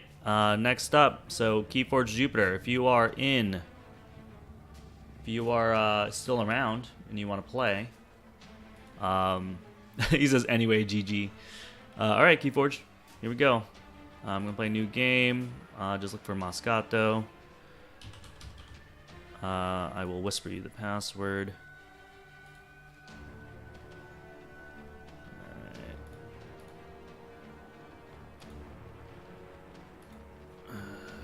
Keyforge, Jupiter. Where are you?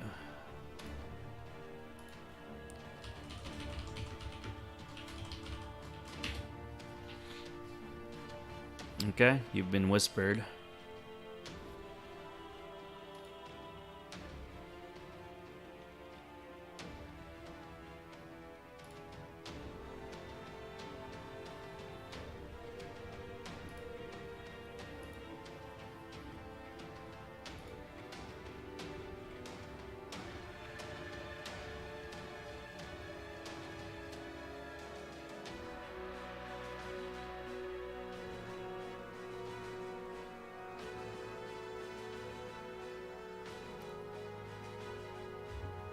Let's give him a second, guys.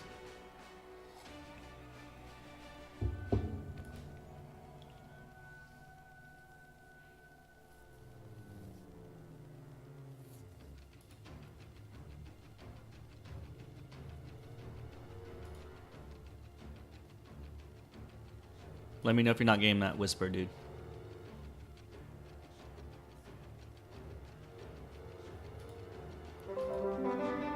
Oh, there he is, Jupiter, the man himself. Sean says TTS is a lot more fun to play. Yeah, I agree with you, man. Crucible it's kind of rough.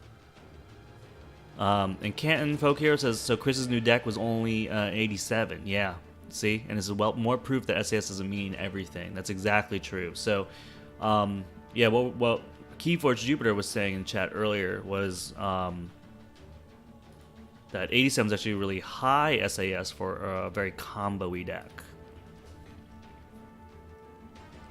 Ooh, we can do first turn Mushroom Man, guys. I think I'm going to keep that just for that. I mean, this is really good, too. Untamed. Let's get Mushroom Man out. GLHF.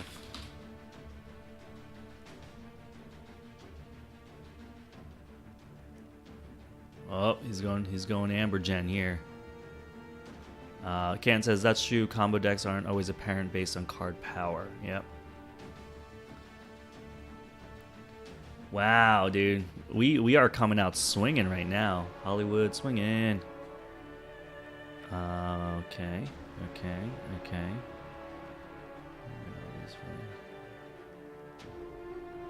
We're gonna go Sanctum right now. We're gonna do Bulwark to the right.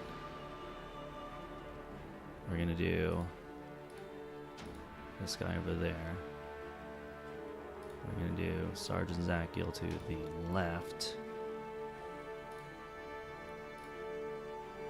Now let's go into Ancient Bear. Cool. Yeah, that's it. Tabletop Plastic will be my stream name if I get around to streaming.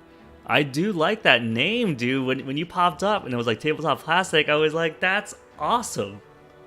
I dig it a lot.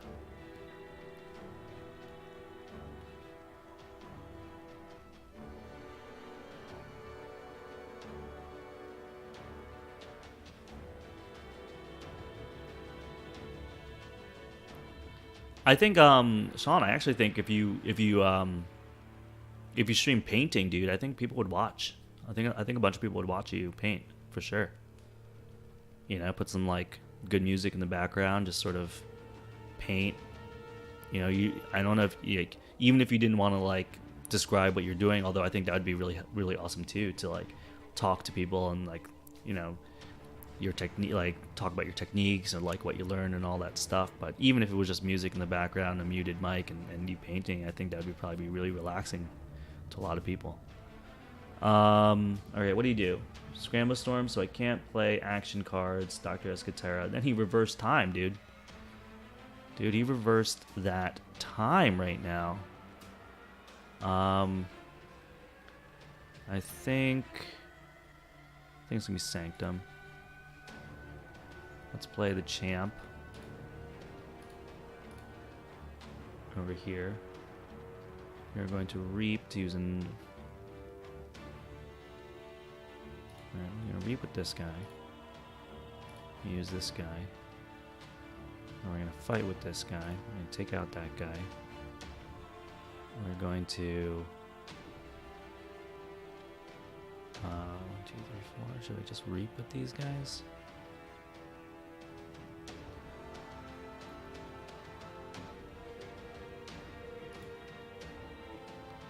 Fight with this guy. I'm gonna fight with this guy. I'm just gonna clear. I'm just gonna clear, dude. He has 5 amber though, so we gotta be careful here.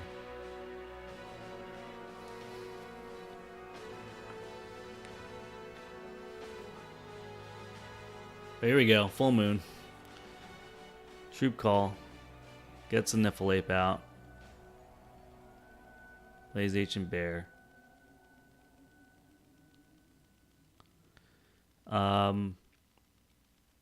Wife yelling at kids in the background. It's Sean's youngest is 13th today. So happy birthday. Happy birthday to little Tabletop Plastic.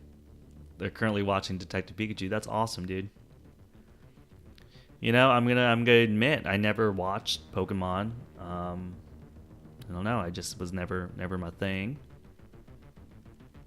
I hear good things about the Pokemon Detective Pikachu, but I don't think I would gain anything from it because, yeah, I never was like a big fan. I can do Untamed. I can get rid of that guy.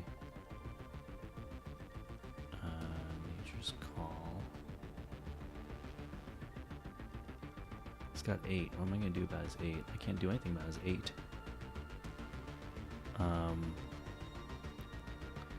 Too friendly to bring that back. Fight, capture 1. That's all I can do.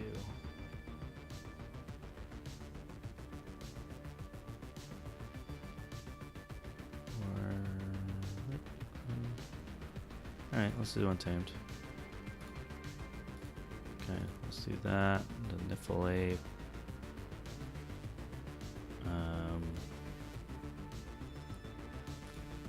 Let's put Skirmish on this guy. Let's fight that guy.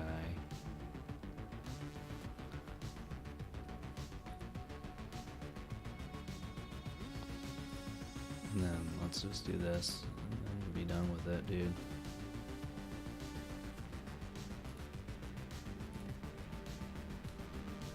Alright, so we picked up Ancient Bear, Coward's End, and Cleansing Wave, but he forged a key, and because Jupiter is part of the camp, you guys get 5 crits for every time he forges a key. Can't go wrong with Ryan Reynolds. That's true, man. Although it's like after watching Deadpools and stuff like that, is it going to be weird to hear him play it clean? Deep Probe. Choose a house, reveal your opponent's hand, discard each creature of that house revealed. He wants me to discard all the Brobnar, but I don't have any Brobnar. Plays Psychic Network, Biomatrix Backup. Attaching it to Niffle. Wait, what?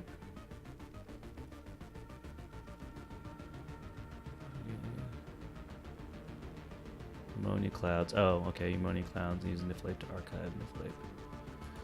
Interesting. All right. Ooh, I can Cleansing Wave. This is really great. I am going to Sanctum. I am going to... Oh, welcome to the camp. Sven? What's going on, man? No. Let's reap. Let's reap. Let's reap. Let's reap. Let's reap. Let's play Cleansing Wave.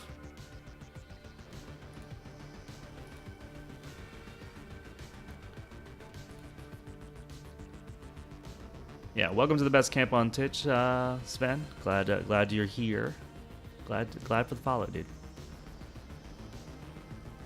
We're playing Keyforge on the Crucible today, and as it says in the title right there, these are low SAS Crucible battles. So basically, what I'm doing is I took my lowest SAS deck, I took it on the Crucible. If I lost twice with it, I moved on to my next lowest. If I won with it, I kept winning, or I kept playing with it. I think I'm on my 1, 2, 3, 4th, 5th deck from the bottom now at a SAS of 67. The deck name's up top, the Hunter Fanghope. And right now I'm playing Keyforge Jupiter, a streamer himself, a big member of the community. He streams Keyforge, and he just made a whole information site for new players. All right, he played Dr. Escatera. I can't play action cards. He played Doc Bookton, and he played a Bat Drone. So, can't play Tremor. Can't play Anger. Can't play Coward's End. I can't play Looter Goblin. And this and this. So, I can put out the Ancient Bear. I'm gonna play Untamed. Yeah, sure. Let's do that. Let's put out the Ancient Bear. Let's put out the Nipple Ape. Right, let's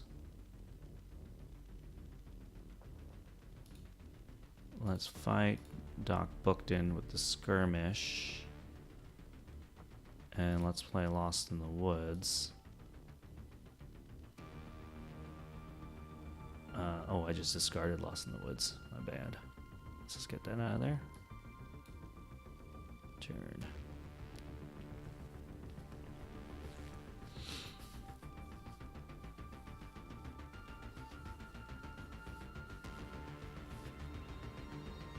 Here we go. He plays Logos. He fights with Bat Drone, obviously, so he can steal one. He's got Skirmish. Who's he gonna fight? Fights the Bulwark. Escatera gets the Bulwark. The trade. It's a good trade. Plays Lab Work to Archive 1. Now he has 7.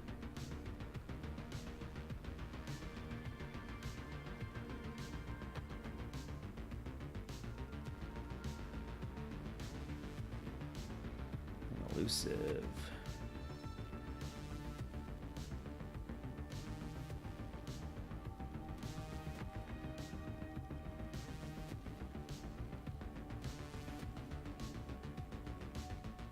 Alright, I think we're gonna have to play Brobnar.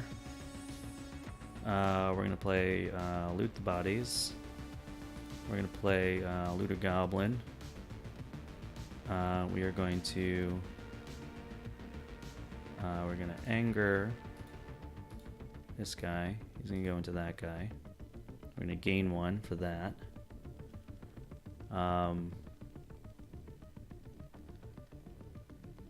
We are going to... No, that guy's elusive. So even if I anger, I can't. But let's Tremor. Let's just Tremor. Let's... Yeah, here, he forged.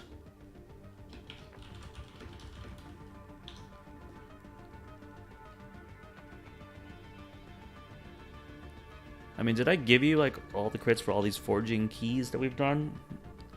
5, 10, 15? So let's do that. Let's give you 15 for my 2 keys and his second key. We are racing to the finish, dude. He's got a fast deck, you know, even without having a board. And maybe I'm taking too much time controlling his board and not, you know, prioritizing the reap or something like that. But,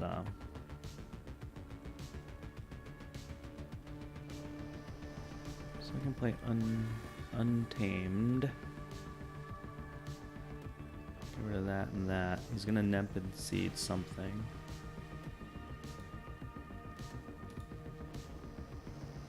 Alright, so let's do Untamed, or do we want Sanctum? Do you want to do Untamed? Let's do Untamed. I'm gonna fight with this guy. into the Niffle Ape. Fight this Dew Fairy. We're gonna Reap.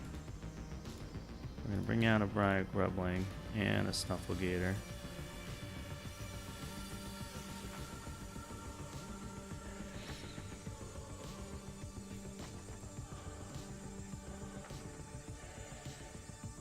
It's interesting that, like, I have a huge board, none of which are really Brobnar. So interesting. So interesting how that works. I'm gonna have to look at this deck list again to see what's even in it. Alright, he's playing Logos.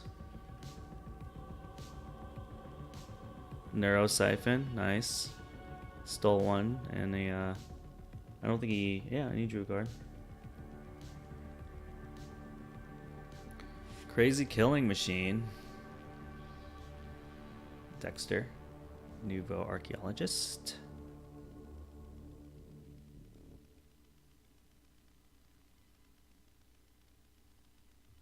Let's see if they have 7 or more. They use 5. Well, we gotta hold on to that thing. 1, 2, 3. 1, 2, 3, 4, 5. I think Untamed is the play, right?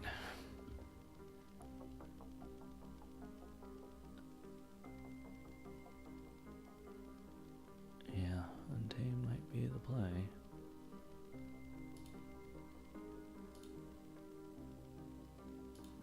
Fight with the Screecher. Fight with the Screecher. Reap. Reap. Reap. Start a Dust Pixie.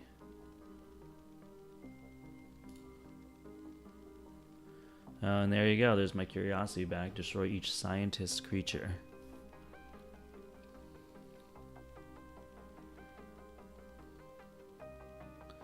Full Moon. The Common Cold. Deal 1 to each creature. You may destroy all Mars creatures. Damn, dude. GG.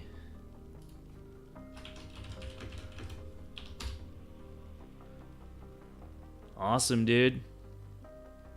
Look at that. Look at that Amber Gen.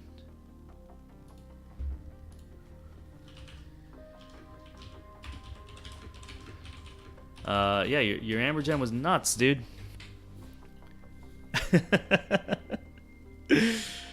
Dude, like the yeah, your full moons and stuff into all that other crap, like, I don't know, it was one of those things. It was really strange to play because it's like, even without a board and even without, you know, having creatures on the board to reap and stuff like that, like, you were like racing ahead with Amber, and I was like, am I actually gonna, like, yeah, I was like I think I'm in control of this game, or is this just like a red herring? Like, should I not be controlling your board? Should I be reaping more? It was actually really interesting.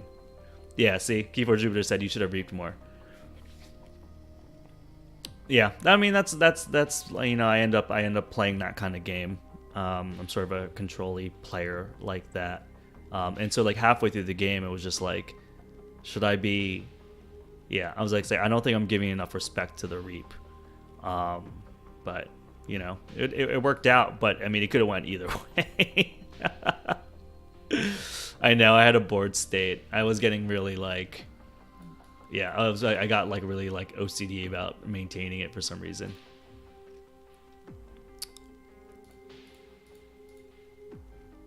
All right, guys. So that is a second win on that. So let's update the record, and then we're gonna keep going with this. So again, this is the first deck I ever got from Keyforge. I got it at TwitchCon. Yeah, it was like, so at TwitchCon in last October, pre-release events, you were allowed to sign up for one Keyforge event a day, so Friday, Saturday, and Sunday, and you got a deck each day. So this was the first deck that I ever got, and the second deck I ever got was my Horseman deck, but at that point in time, we didn't know that that was a thing. But yeah, so we're going to play another game with this guy, the Hunter of Fanghope. We probably should have looked at our deck list. before we played, but it's just more fun to learn it as we go. So there it is. Let's get in here. GG 1979 decided to play. We're playing the Hunter Fang Hope. Alright, let's see. What do we got? We got some Untamed stuffs. A lot of Untamed stuff. I kind of think that I might want to keep this. Let's keep the hand. Let's let the bulwark out, man. And let's do some crazy. Let's do some crazy Untamed stuff. We're gonna be dropping 3 creatures, and then, dude, I might just like drop these 3 cards, cycle them out of my hand, and just get the 3 amber. Seems pretty good.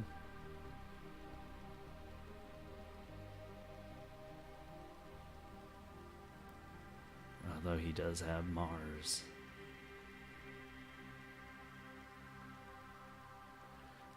Oh, we have a spectator. Zazudi has joined the game as a spectator. Oh, Zazudi has left.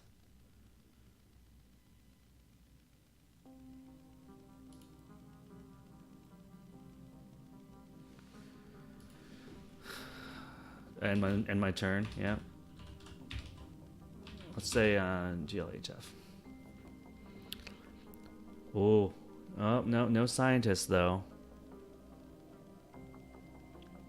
It's a pretty serious turn as well. Return up to 3 creatures, so let's do that. We're gonna go Untamed. We are gonna go Ancient Bear. We're gonna go Snufflegator. We're gonna go Briar Gubbling. We're going to do play this. Let's return this to his hand. Let's play Grasping Vines. Let's hold on to Curiosity because he's got Scientist. Let's see.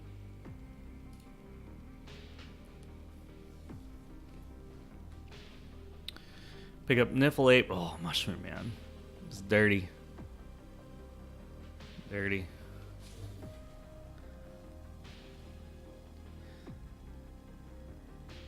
Zodid reminds me to end my turn. Yeah, that was my bad.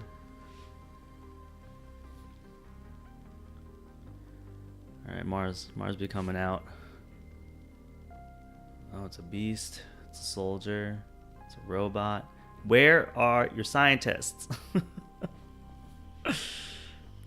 Alright, well the bolter's gotta go. That's for sure. He's not okay, so this guy is not he's not taunt. Alright. Untamed.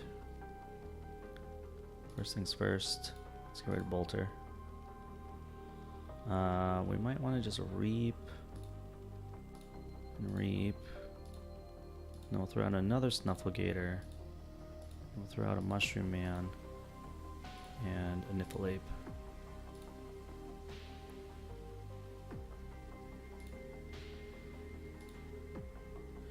Ghost Pixie, Commander, Remiel, and Raiding Knight.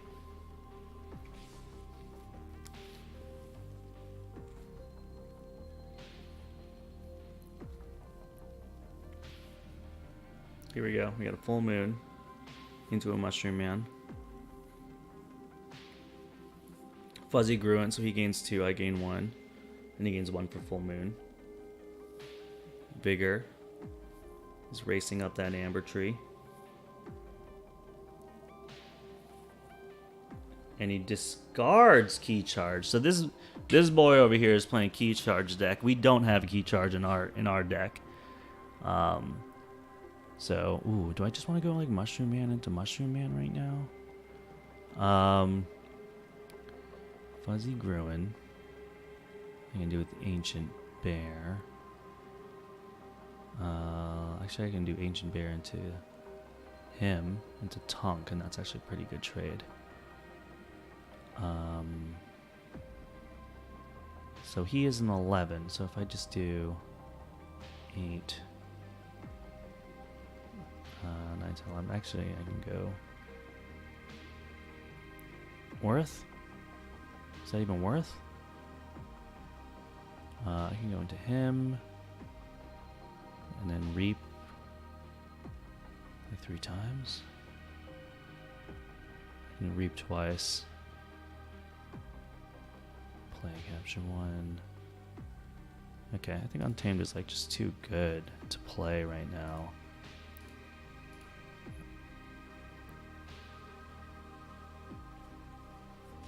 Okay, there's that.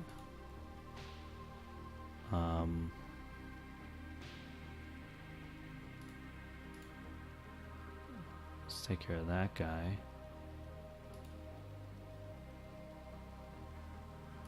Let's take care of this guy. 1, 2, 3, 4. Should I just reap 4 times, dude?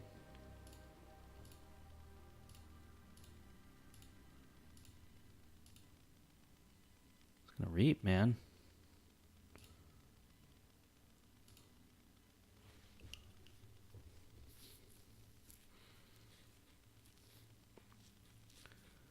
Protectrix.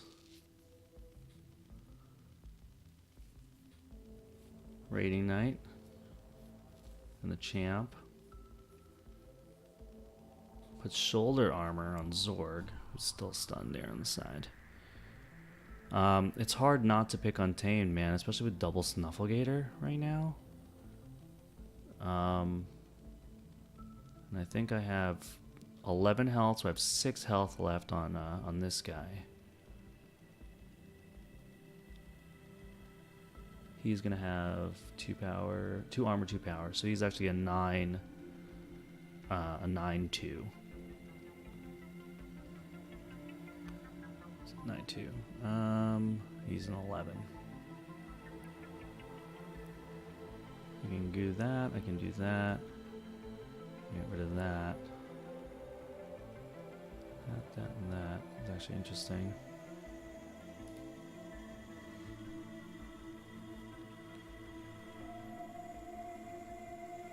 Alright, let's fight into that. Okay, I'm gonna take care of you. We are going to... Zorg's gonna be a problem, but so is Mushroom Man at some point. But what if I just reap with everything?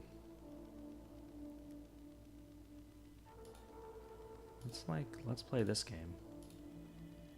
Let's play this crazy game.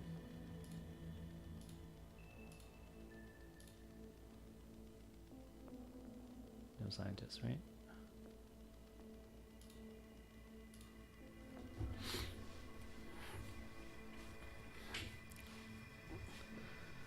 This music is Stranger Things Zen, lol. Well, actually, yeah, it's from tabletopaudio.com, and he actually he calls it Weirder Things. It's like based on. Fought the Dust Pixie.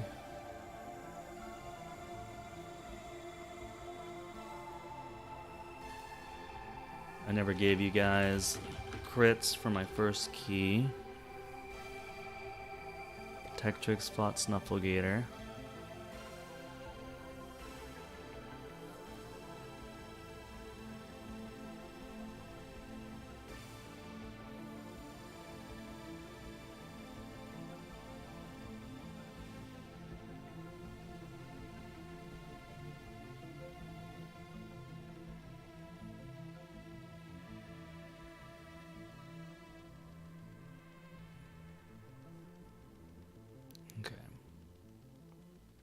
My boys are stunned. Where do we go from here? Shall we drop some stuff here?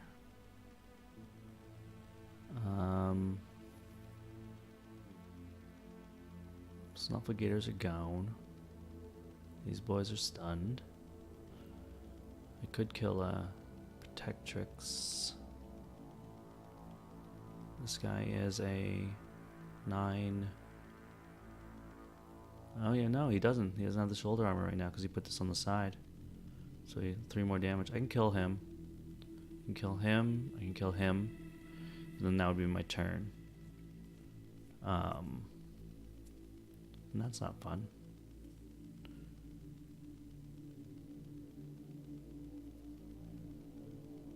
I think it's time for me to throw some stuff out here. Oh, and let me give you bonus crits for my second key. We're gonna do Sanctum. Let's do Bulwark. Let's do a Raiding Knight. He actually has one to capture. We're gonna put the Commander Remiel out. We're gonna put the Commander Remiel out. So Sergeant Zachiel, Gormavoom, Gormavoom. Got loot bodies. Sound the horns.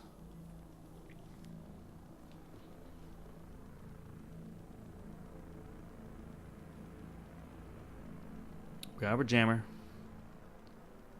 There you go. There's a scientist.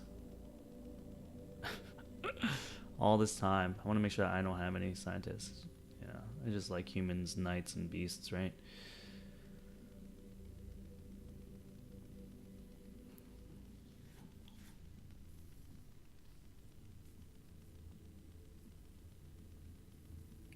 The board state is nuts.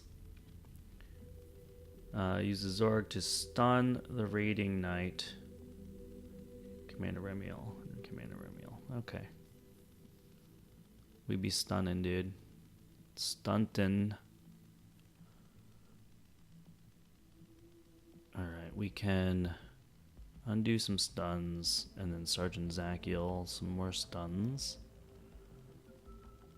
Put out the 2 Gorm of Ohms. Probably worth. You have 2.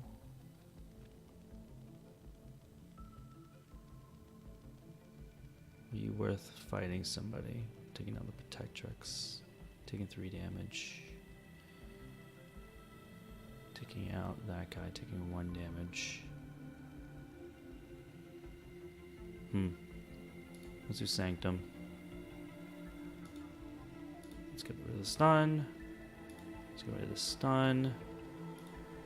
Put out Cormavoom, put out Cormavoom.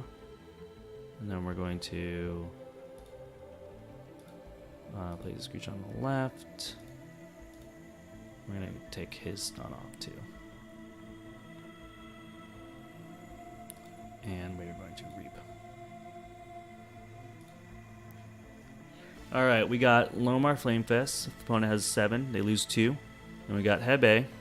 So I can do 2 damage to everybody. So I can do a little loot the bodies, Hebe, but everybody's overpowered. I would kill my own Briar Grubbling, basically. And my own Ancient Bear. Doesn't seem very good. There he is. Grabber Jammer, capturing stuff. Using a friendly Mars creature. He's probably going to use this guy, actually. Or Protectrix to Reap and heal. That could be something, too.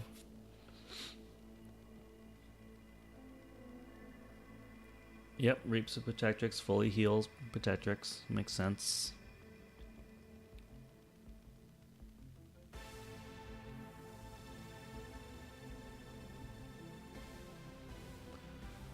Alright. We got more scientists, baby. Now it's worth. Let's play Untamed. Let's remove this stun. Let's play Curiosity. Let's take down this Grabber Jammer, shall we?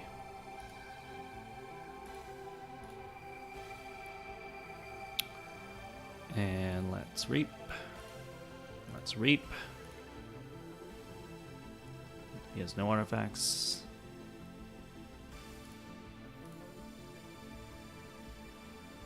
And we say check.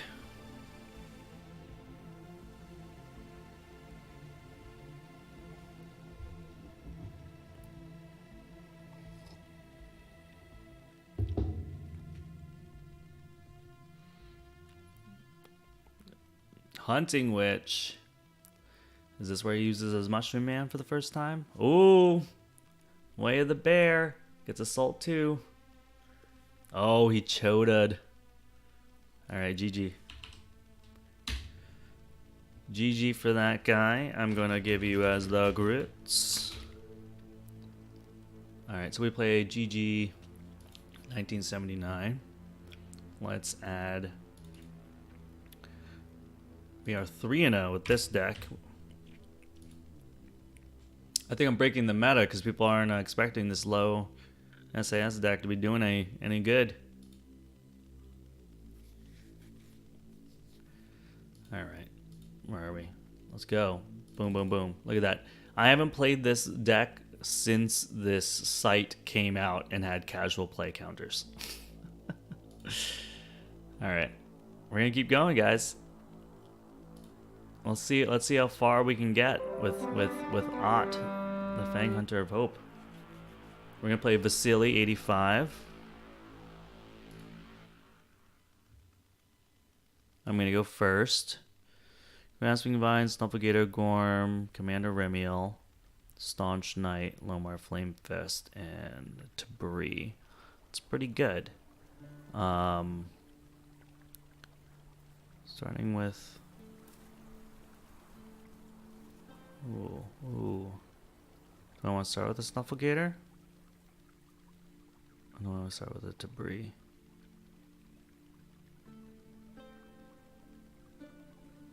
We're definitely keeping the hand. I'll start with the Tabri here.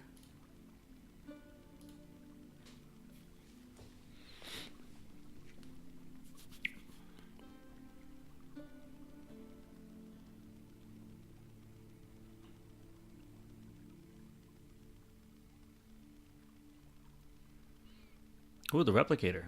What does this guy do? Logos, 2 power, trigger the reap effect of another creature in play as if you controlled that creature. That creature does not exhaust. That's kind of cool, dude. I'm going to kill that guy because he's annoying. Dodger, I think, is more important to kill right now. Do I have any reap effects? Use a friendly non. Ooh, that's interesting. Library Babel. I want to destroy that thing too.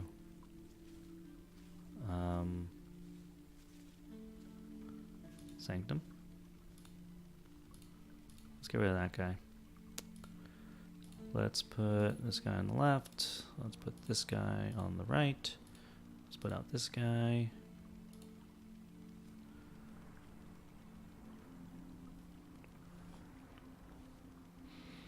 Sound the horns, loot the bodies.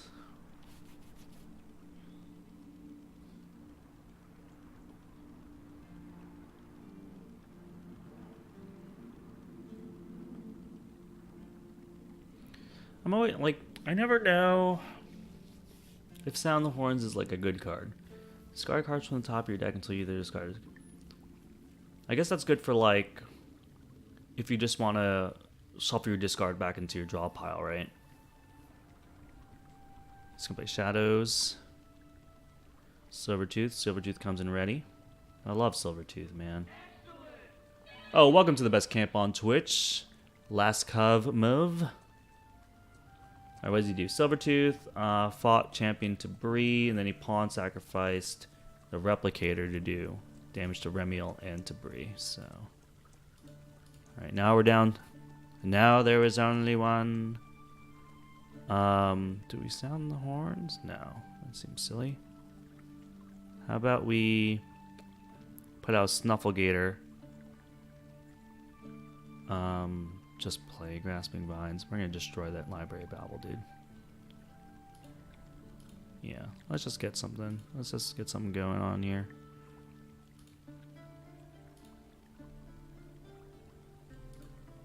I'm gonna play this for the Amber, dude. Done. I just want to play it.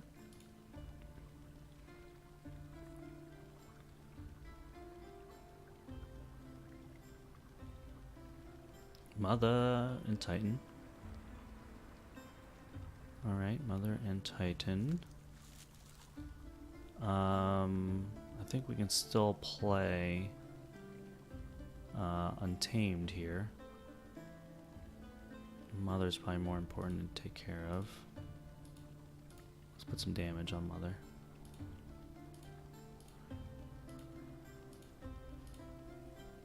Okay. Gotta rebuild our board.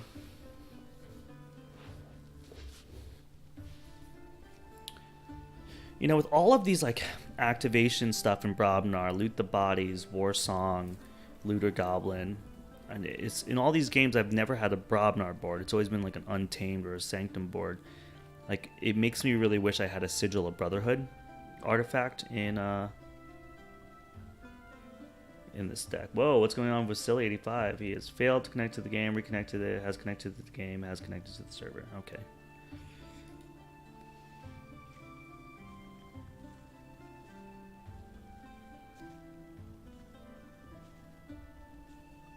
Let's see if he or she's still here. Getting some error messages. Okay, still here. Chooses Shadows. Yeah, logo Shadows Untamed. It could be pretty nasty. Nasty house setup. What? Disconnected, reconnected. Plays Dusk Runner, which is what? Reap, steal one. Okay. An Evasion Sigil. Oh, this is the one where you discard a card. If you attack, you discard a card. If it's the same house, and you just exhaust your dude. That's actually really good against my deck.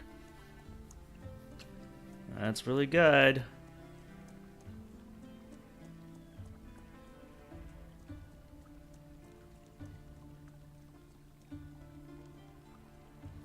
Relentless Whispers deal 2 damage. And he plays Treasure Map. Gaining 1. If you have not played any other cards, you gain 3. Okay. Alright, well I'm gonna play Untamed. I'm gonna roll the dice on Evasion Sigil here.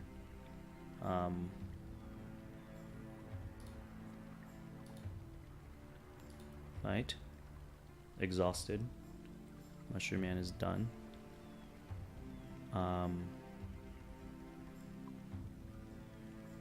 That sucks. Let's see if I can fight Duspixie. Damn it! Wow. He got me, dude. He freaking got me.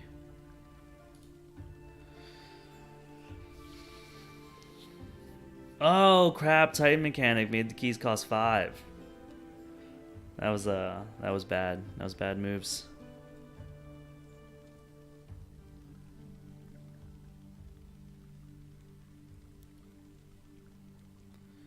Hunting Witch, Hunting Witch. Mushroom Man, what the heck? Even if I play Lomar Flame Fist, man.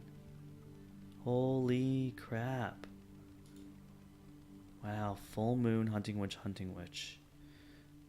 So how many did he gain there? Full Moon, Hunting Witch, he got 1 there. 2, 3, 4, 5, 6, 7, 8, 9, 10, 11. Wow, and then played bigger to 12. So he had 0 and he went from 0 to 12. Keys cost 5. This guy's nuts right now.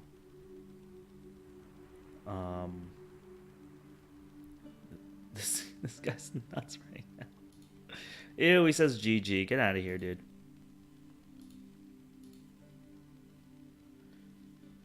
Let's play Sound the Horns, dude.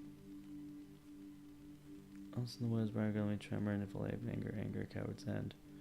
Screech Bomb, Looter Goblin.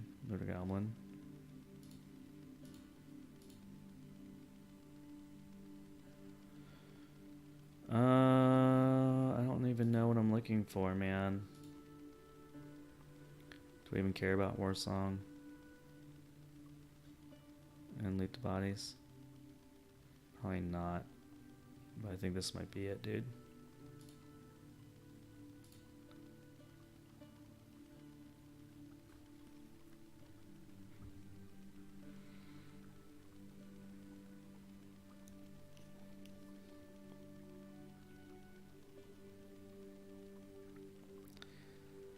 It's crazy, dude.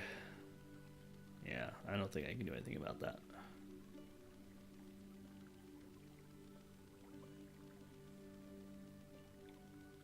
Yep.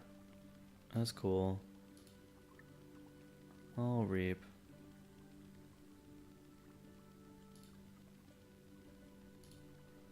And I'll do that. And I'll do that. And I'll do this. And let's get rid of that guy. And let's say end turn. And that was done. GG. Wow, a stomp, guys. We got 3-1 with this deck. Let's mark that as a loss. All right, this is nuts. That was nuts. That was awesome, dude. Full moon into double hunting witch. It was crazy. And then the Flaxia too. That was awesome. I've never seen like Ambergen like that before. Like so quickly. 0 to 12. And then I put him down to 10. And then he had 5. And then I think he only got like... Yeah, then he gained another 2 from the double hunting witch over here. Really cool. Evasion Sigil hurt me a lot. But I don't think I could have done anything about it anyway. So GG's on that guy. Nuts deck. I would love a deck like that. That seems like a lot of fun to play. For sure. We're gonna play Lee Betoner. They're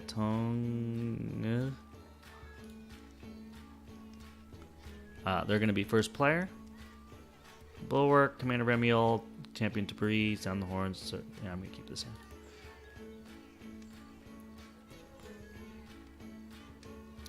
He does a first turn Bulwark, dude.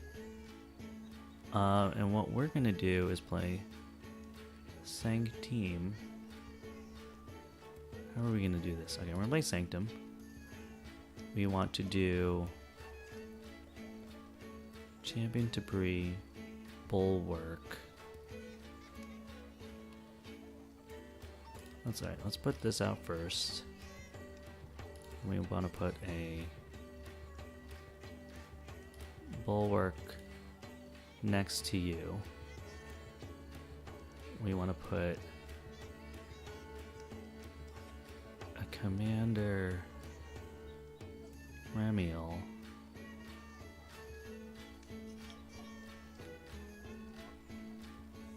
putting Sergeant Zachiel one for you. We're gonna do that. And then we're going to put a Bulwark. Let's put a Commander on the right of that. And then let's put a Bulwark on the right of that.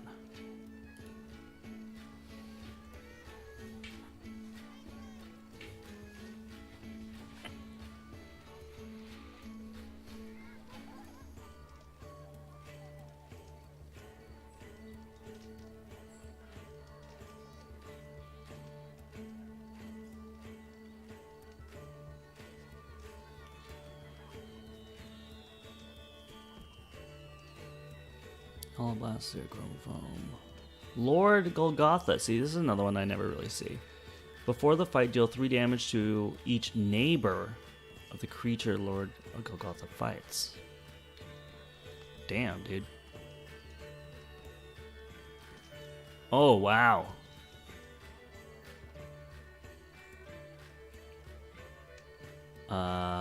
Okay. So hit Sergeant Zachiel. That's an interesting choice.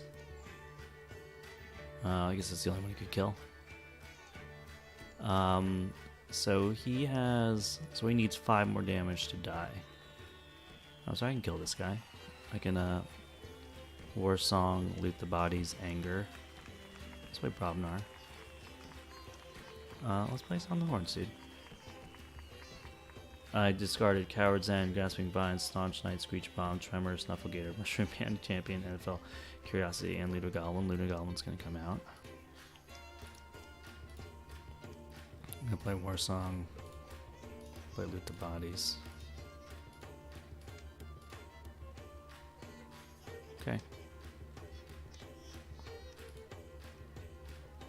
Just going through my deck, baby.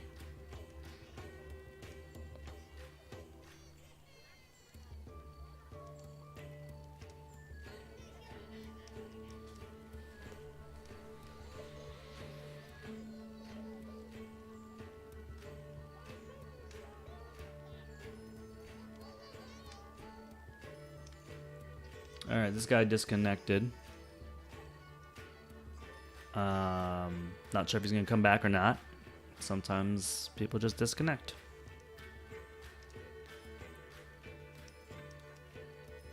Awesome, he's back. What? Nope. They are not back.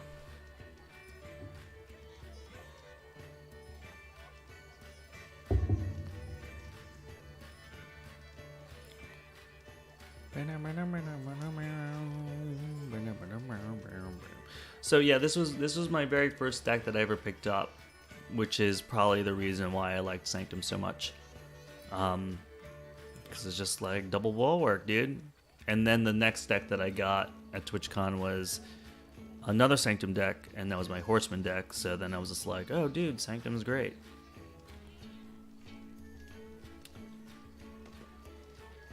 Should we continue to wait for this guy? Or no? What do you think, guys? Should we just disconnect?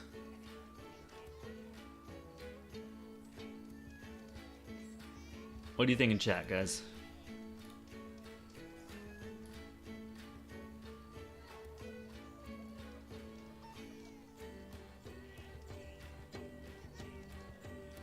Keyforge Jupiter trying to take over my stream.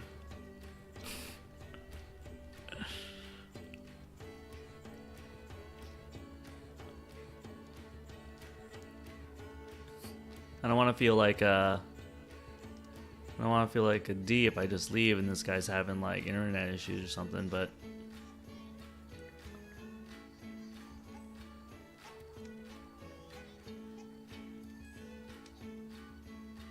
all right, we're gonna leave the game. And we're gonna start a new rando game. This is which is a shame, dude, because this is like one of the best starts I've ever had. That sucks. That sucks. We can't mark that as a win. Alright, we're gonna play Mediator J. Right there. Let's see what happens. I'm first player. I'm probably not gonna have as good as a start. You definitely beat him. I don't like marking those as wins though. It feels bad. Alright, so Tremor, Warsong, Staunch Knight, Briar Grubbling, Ancient Bear, Debris. Yeah, that's pretty good. What are we gonna start with though? Let's start with the Debris. Or should I start with an Ancient Bear so I can put Way in the Wolf on him? Let's start with an Ancient Bear. Turn.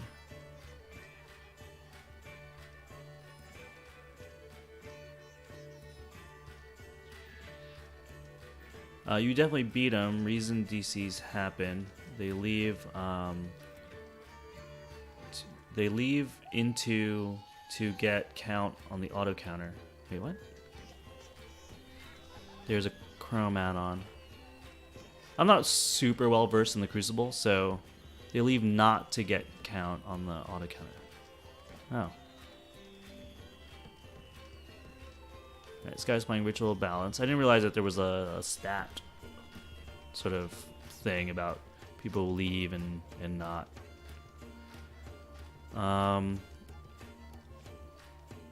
Okay, I'm gonna play. Well, he's gonna slow play that. I'm gonna play Sanctum. Let's do that and that. And now we have options. We can play Untamed.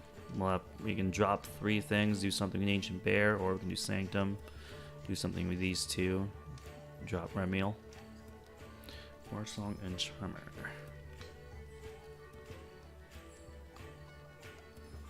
was this? Taliga. With Skirmish, Way of the Wolf. Yep.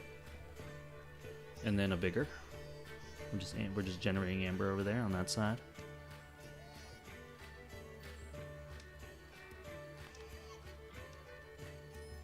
Well, you're gonna die.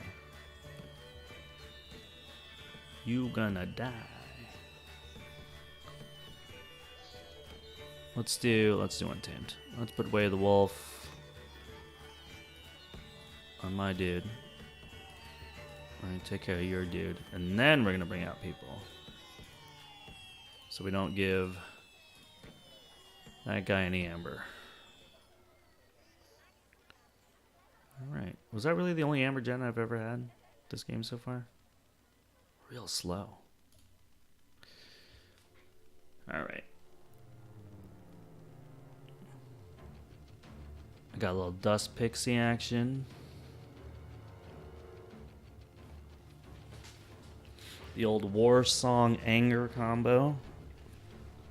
Wish I could do more with like my War Songs and loot the bodies in this deck.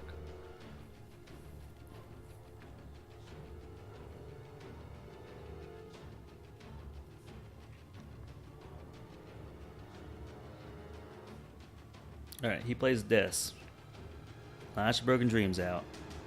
Screaming Cave out. Handed this, probably going on the Ancient Bear. To destroy champion debris. Okay.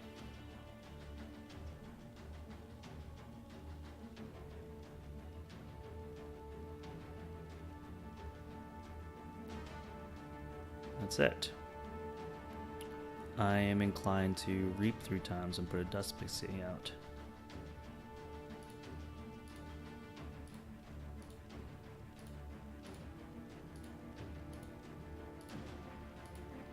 I mean, he does have Ritual Balance, so he can steal one, but let's get some amber going.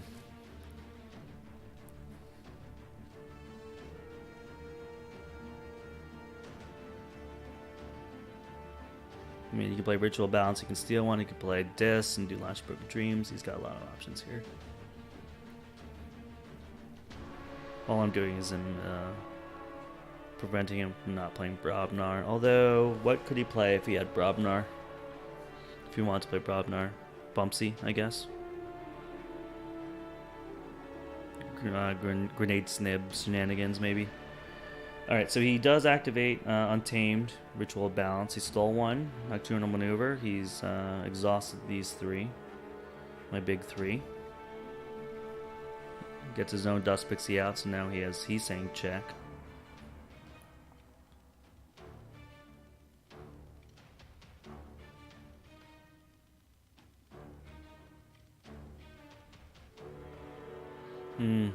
He's gonna slowly stall me out, isn't he? I'll burn the stockpile. That's right, DK Mazu. That's another one. But burn the stockpile, I think, only procs if I have 7 or more.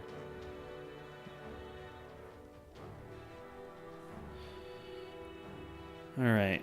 I'm exhausted. Commander. Let's do Commander. Let's do Sanctum. Let's just put some guys out, huh?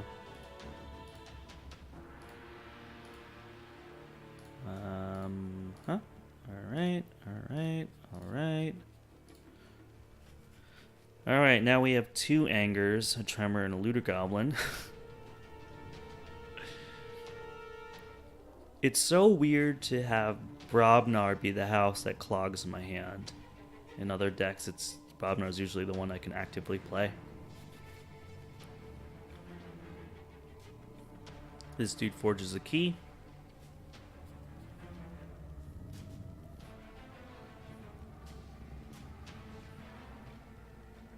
I know, between his Lash of Broken Dreams and Ritual Balance, it's like I have to have 10 amber to forge a key. That kind of sucks. So, it'll be nice to get this Gorm of Ohm out, then I can get rid of Lash of Broken Dreams. And then it's sort of just 7 amber in turn. Or a key. Alright, Brabinar coming out. Gauntlet Command.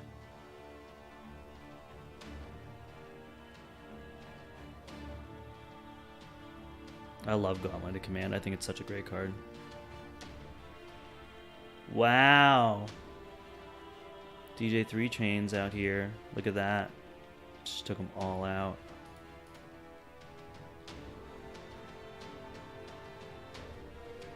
Getting a jump call. Ugh, all these angers and stuff, and all I have is a stupid looter goblin. Roger.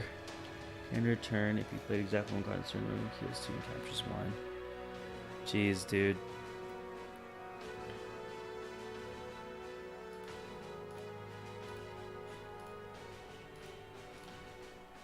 Doing that. Ready and fight. Really don't want to fight with him. I think I'm just gonna discard this war song, dude.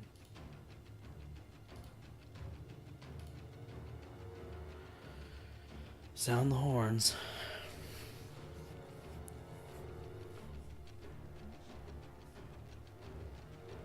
That was a really rough Coward's End. Good on him.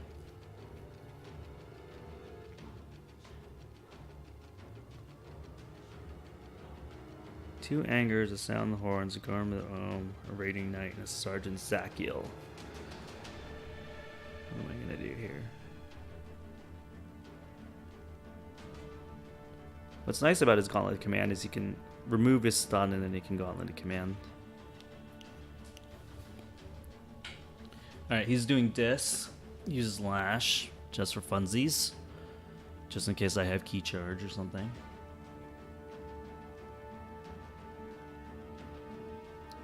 And he decides he doesn't like his hand. Totally legit. Alright, so we're doing Sanctum. You're gonna do Raiding Knight.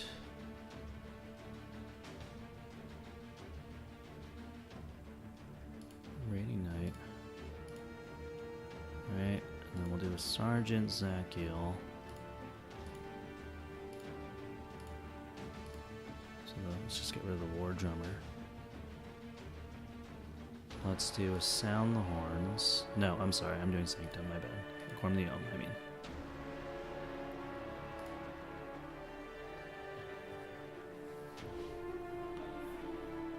Oh hey, Grasping Vines. This is the first time I'm going to be using this for like legit stuff. You can get rid of like Gauntlet, Lash, and Ritual.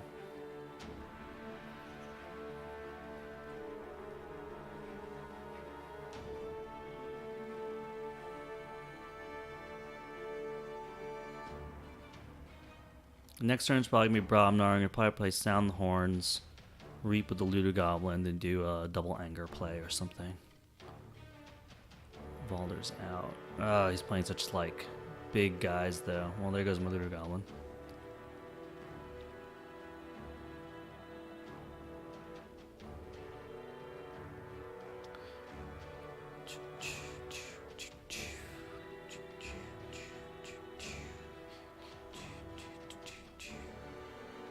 Alright, Gauntlet of Command used to ready and fight with Valder.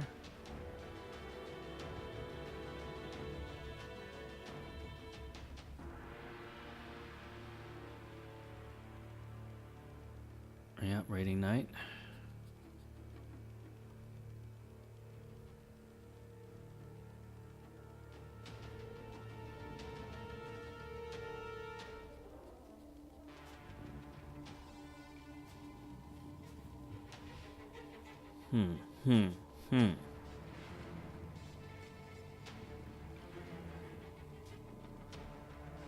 Remove the stun on the Roger.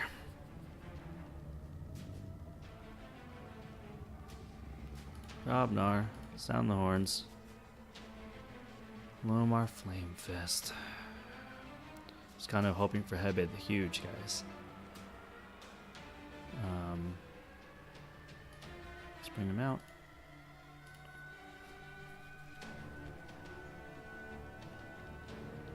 Oof, which one do we want to destroy? Which artifact do we want to destroy? The Last Broken Dreams or the Ritual of Balance?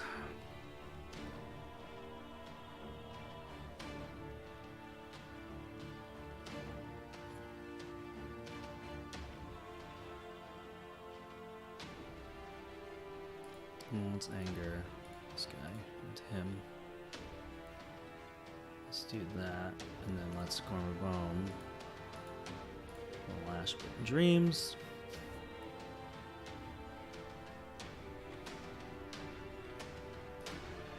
Let's end our turn here. Ooh, man.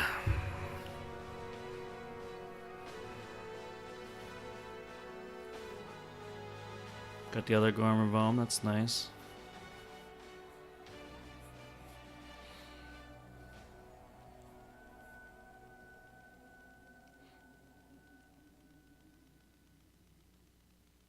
I'm still reeling from that Coward's End play he had. It takes me so long to build the board.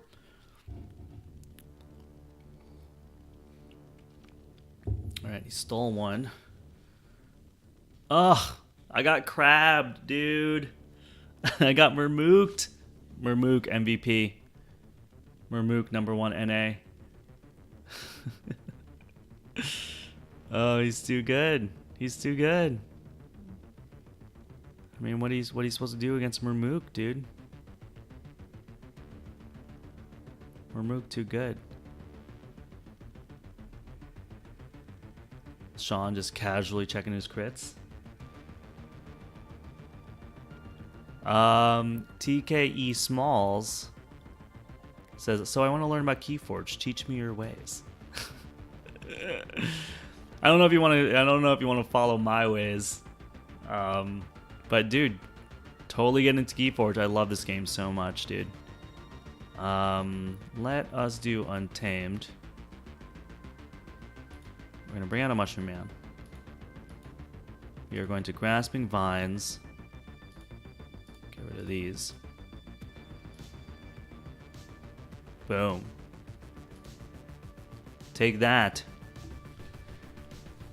TKE Small says, I have experience with MTG and Hearthstone and others. Yeah, I mean, I haven't played Magic in a really long time. I played like in 1995 to 1996, and then I stopped because I had no money back then. And I was really into Hearthstone from about 2014 to 2016. I was like obsessed with Hearthstone. I dropped a lot of, I think I dropped a lot of money on that. I never counted because it was gonna make me sad. But so this game, yeah, this game officially came out last November. There were a lot of pre-release events happening in September and October. And we have a new expansion that's coming out in 2 weeks, actually, the first one. So yeah, Keyforge is a really, really great game. The thing that I really didn't like about Magic the Gathering, and even in Hearthstone too, was constantly sort of paying in for individual cards to build your deck. And I know that for a lot of people, that is the main satisfaction of those games. You know, it's drafting and all that stuff. But for me, what I really liked about Keyforge, and I think is really interesting, is that you just pay $10 and then you get a deck, and you can't build that deck or change it out. Like, your deck is your deck. And I know a lot of people have problems with the RNG in that, but I kind of like it. Because then you just pay the $10, and then if that's all you want, and that's, you know, then you have a deck to play with. You know, you don't have to like pay more than that. And then obviously I paid a lot of money into Keyforge because I have a bunch of decks now. But I love it, and I just like the mechanic, the no mana or no land tapping. You know, it's just you call a house, you play all the cards that you can out of that house, and then you end your turn. Let's see. What do you do? Way of the Wolf on Roger. Ritual of Balance, Murmook, Niffleape. Okay. Alright, well, you guys are going to get returned to your hand for sure. Or I could Tremor Anger. Cleansing Wave, Bulwark, Wormabone.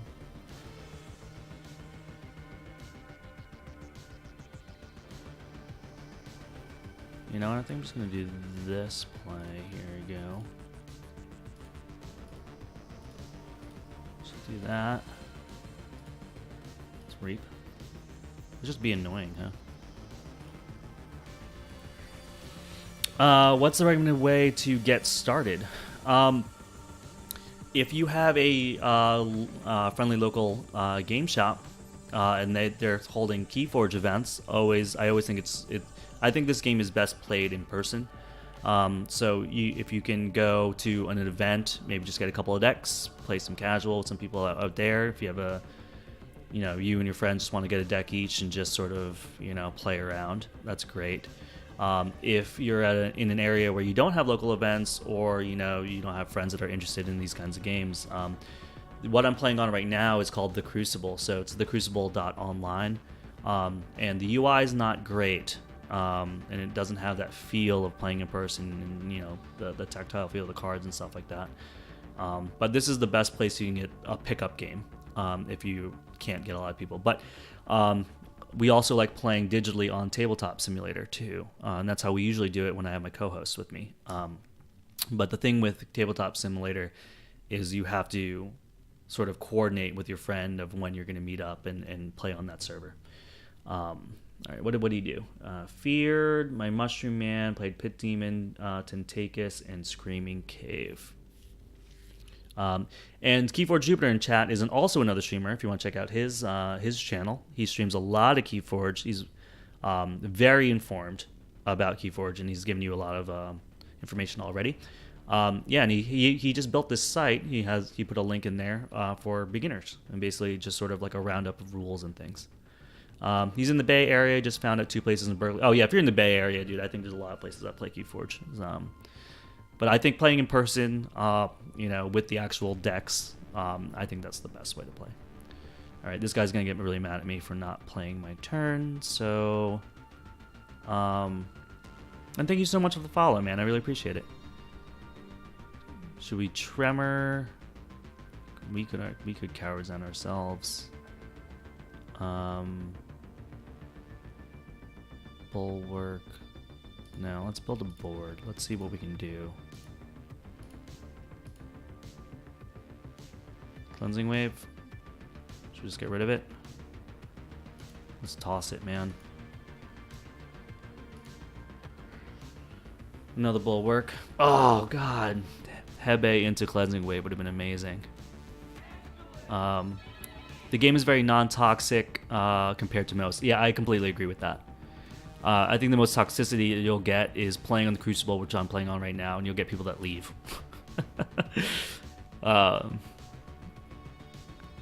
I think that anyone who knows you want to learn will help you learn. I do want to echo that sentiment that Keyforge Jupiter said in chat. I think a lot of us that play Keyforge are, I wouldn't say less competitive, but I think there is a casualness to how this game is designed that sort of lends itself to being open. So I think especially a lot of people in the camp here, I don't know, we just want more people to play the games, play pickup games. So TKE Smalls, if you wanna join in the conversation, we have a Discord channel you can join, and people are always looking for games in there. And then again, also, if you want to check out Keyforge Jupiter stream himself, he's always playing. Okay, he played War Chest, Gauntlet of Command, and Roger. This Roger is just he keeps coming back for more. I can Tremor these guys. Play Hebe. Can anger somebody.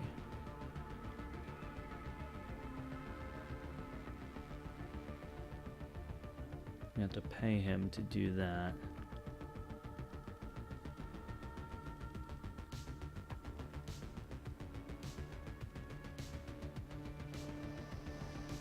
Let's do Brobnar. Let's bring out Hebe. Let's do that. And then let's Tremor these guys.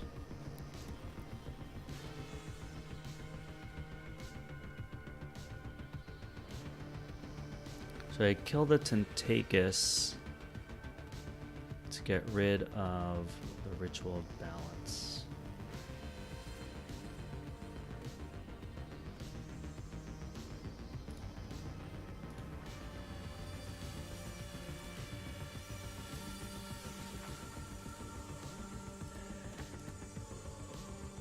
Let's do that.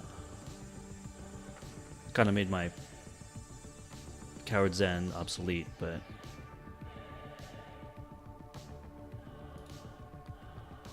should I fight with this guy or just reap with this guy? Let's reap with this guy. All right.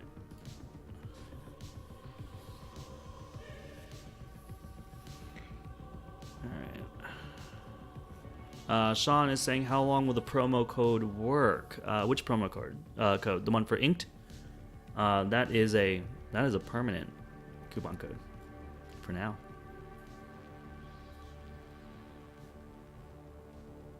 As far as we know, it'll always work. So if you ever want to get anything on Inked Gaming, guys, just use that code CritCamp10. Get yourself 10% off on Inked Gaming stuff. Yeah, that's the camp's code. And in the future, there might be some more additional promotions and stuff like that, but that code will always work, I believe. All right, I played Mermook. The crab's back. The ape's back. Teliga and another ape.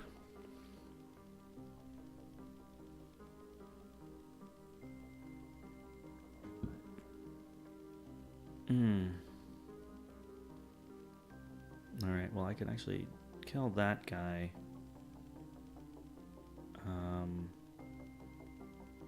Ooh, loot the bodies into Coward's End. Could be cool.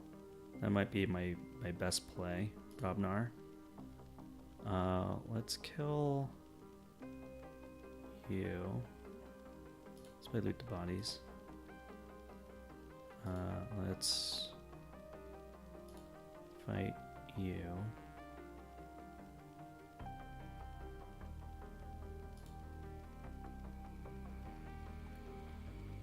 Let's play Coward's End. Let's play Screech Bomb. And let's... I want to reap with this guy. I want to kill this guy. I didn't know if you played exactly like this. Kills 2 and captures 1. Now let's reap it. Alright, dude. We finally got a loot bodies combo happening. Let's see if we can play some Amber catch-up. TKE Small says, join Discord now. Awesome, dude. My username is Danik. Well, welcome. There's a bunch of channels in our Discord, dude. So there's an official Keyforge channel in there. That's where we talk. Where we just mess around, talk about decks, events that we go to, you know, that kinds of thing. So enjoy. And then, yeah, if you can ask anybody if they're down to play on the Crucible or Tabletop Simulator.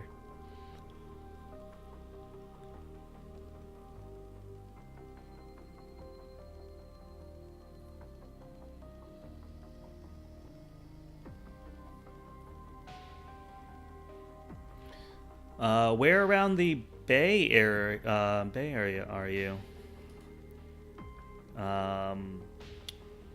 Actually, I was like, I do know a bunch of people in the Bay Area, but I actually don't know if they play Keyforge.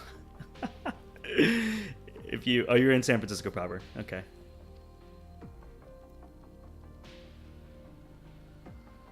So I know some people say the Bay Area, and then like they're like actually like out, like an hour drive, or like, you know, it's hard to tell.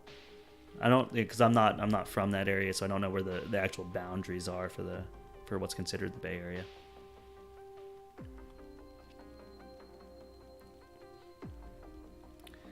Played this. He played Mind Barb. I discarded the Gorm of Ohm. He played a Rise for Untamed. Got a Niffle-Ape, Mermook, Teliga, and Niffle-Ape back. He played a Schuler to steal one from me. Okay. Yeah, I'm willing to travel to the northeast-south bays, so I say Bay Area. Okay. I don't really know much about the geography of California, to be perfectly honest. But we have a buddy who is also a streamer. His stream is Time to Tabletop, and he runs a lot of Keyforge events in breweries in the Sacramento area, though, so that's probably too far. Okay, what am I going to do? I am... got some Barabi Nars. Lost in the Woods. Choose 2 friendly. That's an interesting choice. I can do a reshuffle throughout the Mushroom Man, who's only going to be +3 power because I only have 1 key left. I know he's about to do an Untamed turn, so I might want to keep that for the Untamed. Or I can drop Mushroom Man Niflate right now, which is probably a good idea.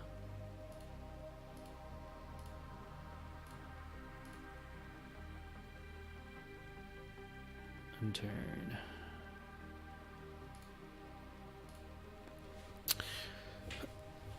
Is the SF fecal problem as bad as everyone says? Yeah, I heard about that, but I thought that was totally overblown. It felt like one of those stories that like was overblown, but that's crazy.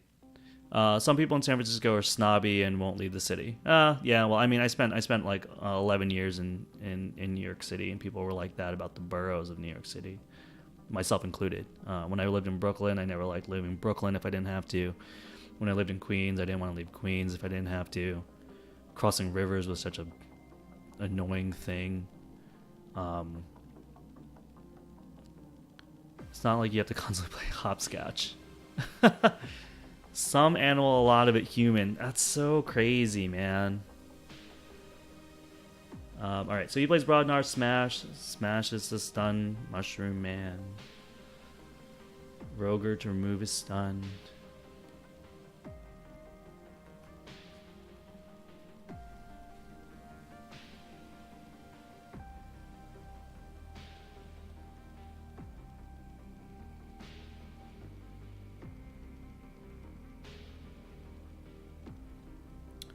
What's crazy about the homeless population in SF is you guys, like, so you have like legit homeless people, and then you have a bunch of like street kids, don't you, that like just choose to live on the street? Alright. Schuler.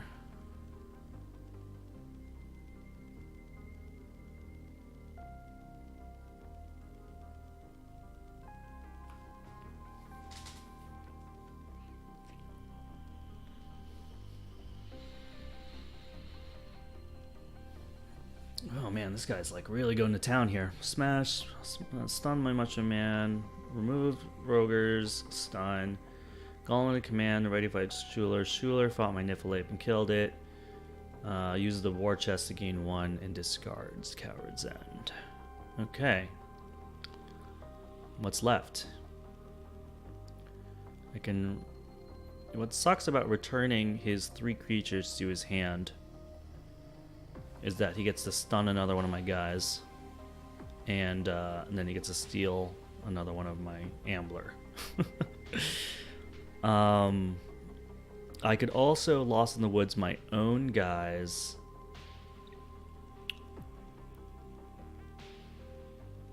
Actually, if I Lost in the Woods my own Lomer Flame Fist, I could get him back, which is interesting.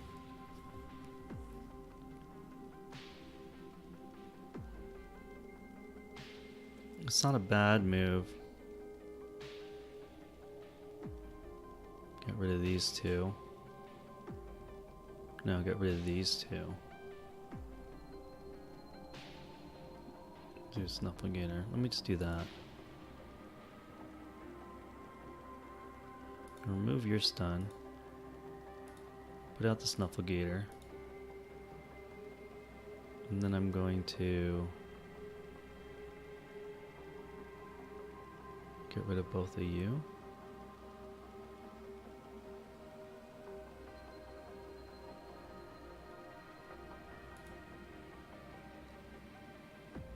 Lost in the Woods.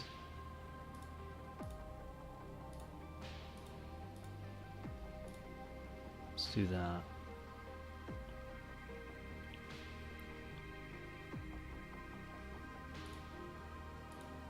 Not sure if that was the best, but we shall see. Zeshin says, hard for me to believe anyone chooses to live on the street, but I know it's true, but still. I mean, Zashin, you're in the Northeast, man. I was like, weather's a little bit better over there. Although it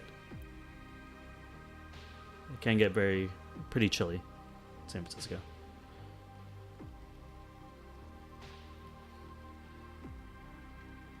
This guy is disconnected. This guy is connected. Okay, we're still in this, and he's doing Untamed.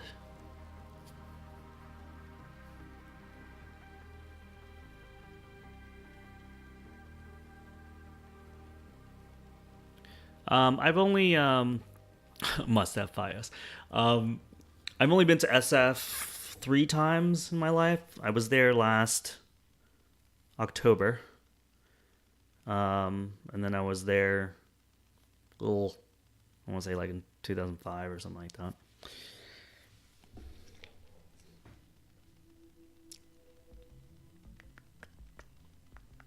There we go.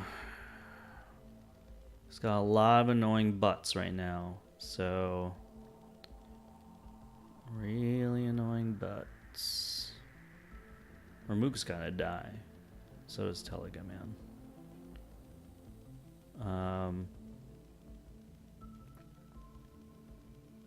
Yeah. Untamed. Ramook, you gotta die. Teliga, you gotta die. As soon as I forge my key, that Mushroom Man's gonna die. Return up to 3 creatures to their owner's hand. Okay. This action. Okay, let's do that. Mushroom Man, let's bring you back out in full health. Dust Pixie. Oh, you know what? I could have Dust Pixie and then return Dust Pixie and then Dust Pixie again. Okay.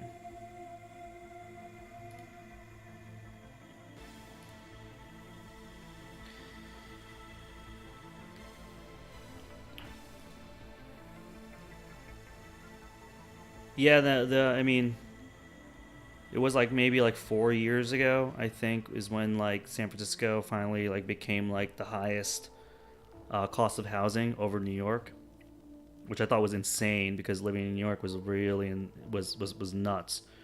I mean, there was a reason my wife Casey and I like stayed in the same apartment for like 7 years. So I moved into her apartment. She lived there for 9 years. I lived there for 7, and it's one of those things. It's like you get preferential rent, you know, if you stay there for a long time and you develop a relationship with the landlord, and it's one of those things. But like basically we left our apartment and the next tenant basically had a $500 a month increase in rent from what we were paying for the same space. It was nuts. All right, he says GG.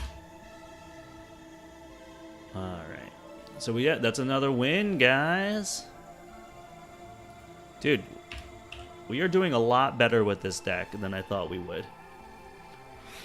Yeah, man, I looked to buy something about 6 months ago, 1,200 square feet, 2-bedroom, 1-bath condo, going for almost $1 million. That's crazy, dude. That's crazy. Yeah, when my wife and I were looking to buy in New York, we basically the neighborhoods that we could afford were so few and far between, and so we ended up buying like out by Rockaway Beach, which gave me an hour and a half door-to-door commute to work because I was working by the in the Flatiron district. All right, it is 1 o'clock. I think I have one more in me, so let's do this. Let's start this up real quick. Let's hope somebody gets in here. Let's mark another win. We're 4-1. Blue Dude 951 coming in. Let's start this game. TKE Small says I gotta head to a meeting. Thanks for the info. No problem, man. Thanks for coming by. Thanks for chatting it up. All right, Tremor, Anger, Loot the Bodies, Tremor, Screech Bomb. No, this is awful. Mulligan in his hand. Champion Debris. This guy, this guy, this guy. Let's I guess let's start with the debris, man. Tabris.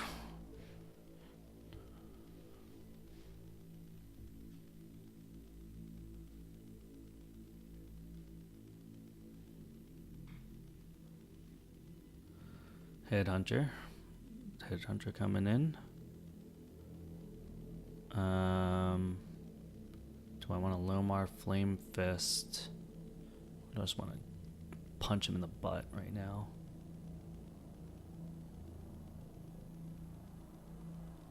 I need cards out. I'm just gonna try with this guy.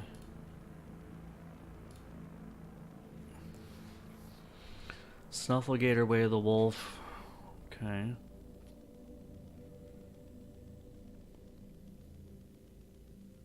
Tricks. This guy's gonna be a little butt, isn't he? Ooh, Mantle of the Zealot. Creature gains. You may use this creature as if it belonged to the active house. That's nice. That's good, dude. How about I just get rid of that? Let's just shuffle that back in the deck, shall we?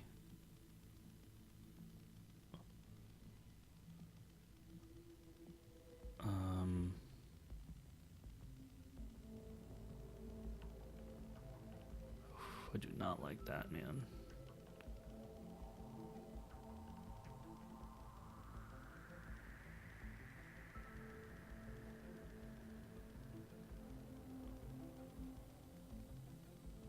Ooh, I really don't like that. That sucks.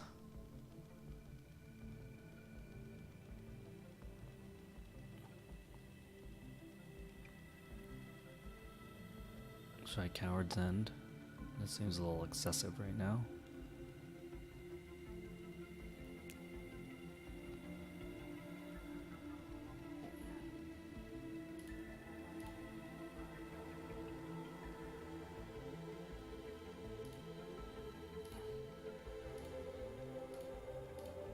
I'm just gonna trade. It was a bad trade, but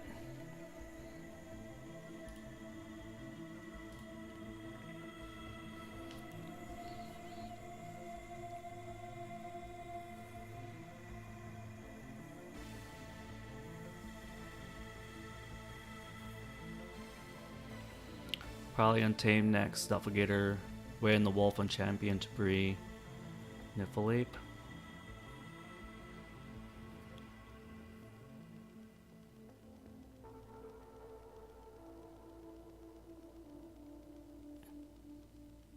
I could maybe Lost in the Woods, Looter Goblin, and Niffleape to get rid of his stuff too.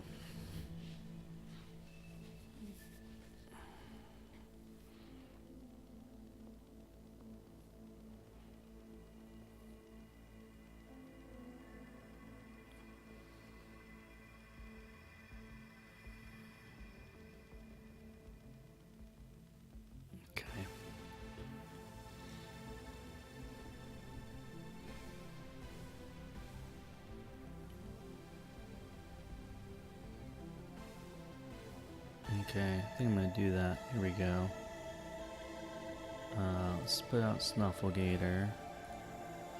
Let's put out Niffleape.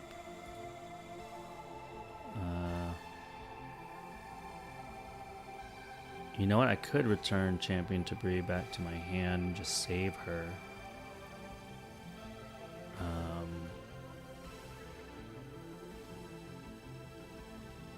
Or I can leave her out there. Let's leave her out there, man. Let's upgrade her. Let's put this and this back. Let's put these back in your deck.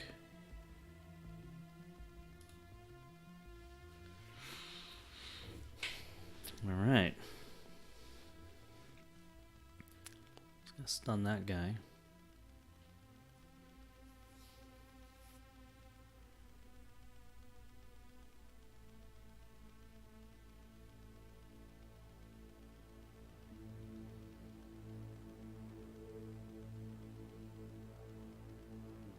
Yep, there it is.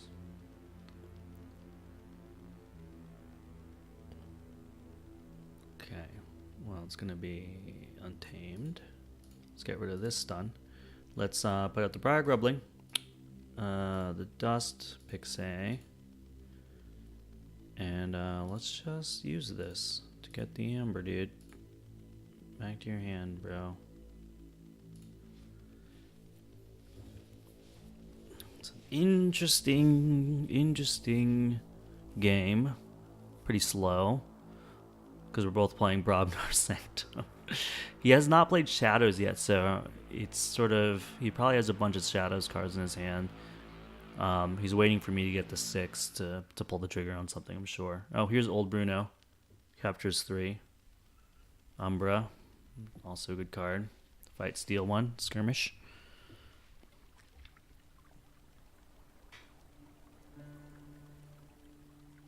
Old Bruno is elusive, which makes him annoying.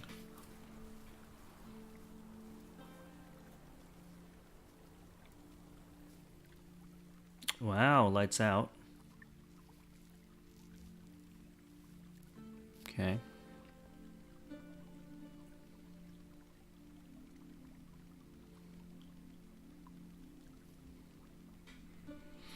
Now I could Coward's End this. Don't really have much of a follow-up here.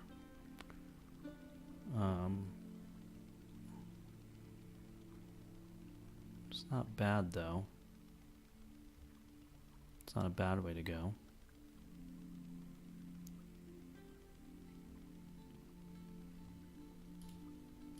Let's do Sound Horns. I discarded Anger, Snufflegator, and Hebe. I take Hebe. Now this makes it... it's actually quite interesting. I'll kill that and I won't do anything there. So let's just play the Coward's End. And then let's play Hebe. And now I can follow up with the Staunch Knight Bulwark. Gorm Vom. Or I can do Snufflegator, Briar Grubbling, and then return whatever he plays out.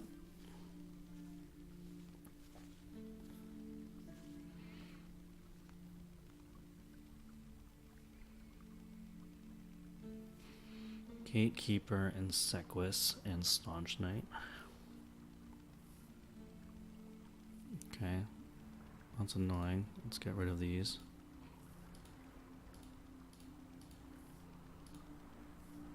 And let's put out...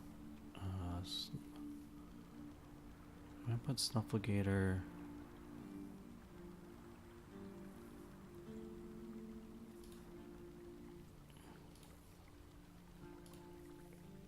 Okay.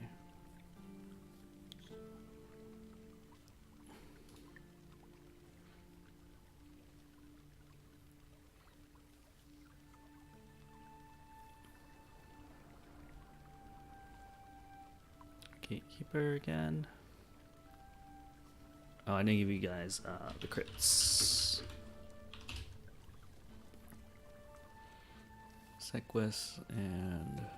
Oh, you got even more. 3, 4, 5. A whole crew, dude. A whole damn crew. Very hard opponents to get. Alright. Yo, what up, Heroic Logic? What's going on, man? Alright, we're gonna do Sancteam. We're gonna play Bulwark. We're gonna play Staunch Knight. We're gonna play Gorm. We're gonna play Gorm. Fill up our hand with good stuff. Bulwark, Champion, Sergeant Zachiel, Loot the Bodies, Anger. Okay.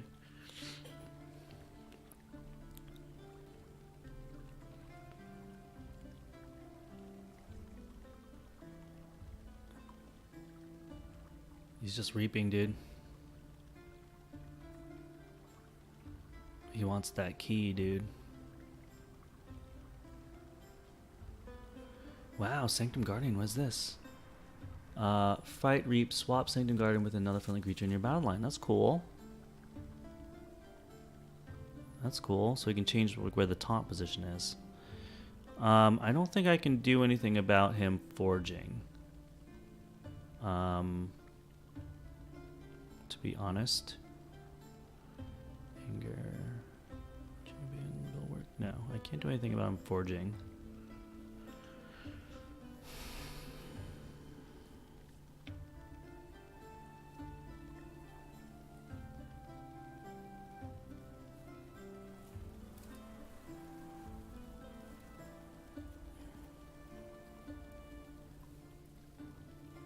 Bulwark.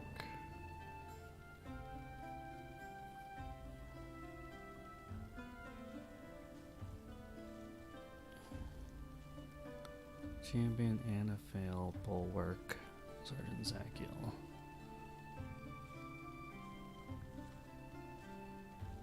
I do 6 damage. What do I want it to do? Probably on that Sequus man. Yeah. Let's do Sanctum. Let's do Bulwark. Left. Champion on the left. Sergeant Zakiel on the left. Let's get rid of this guy. And then let's... There's a lot of guys here, man. I think we're just like... You have +2 power while on your flank. So I can actually kill something. 8 Keepers Lunch Night, Protectrix.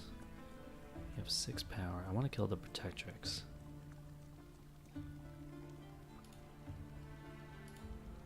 Oh man, that Raiding Knight, dude.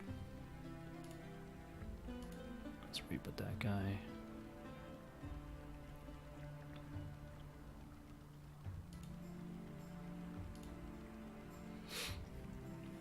Man, this is like a Sanctum v Sanctum like beatdown.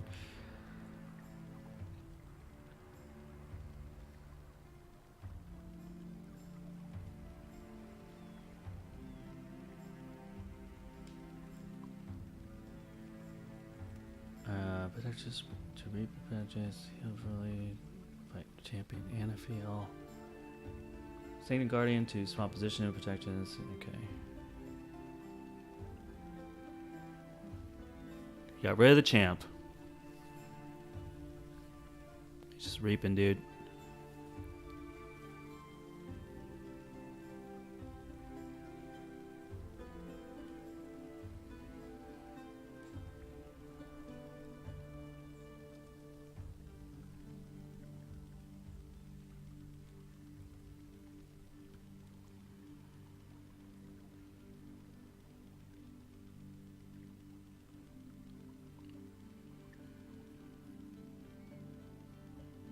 Is there any way I can do crazy cleansing wave stuff? Or should I just reap 4 times? 1, 2, 3, 4.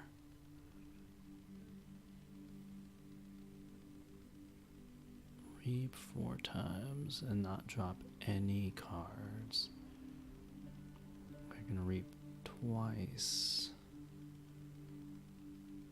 I can do 4, 5, 6 damage. No, that's not good enough. I think reaping is just like probably good for me.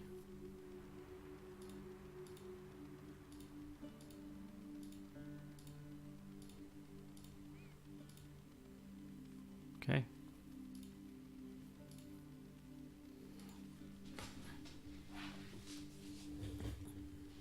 I mean, he has shadow, so he's probably got plenty of stuff to do here, but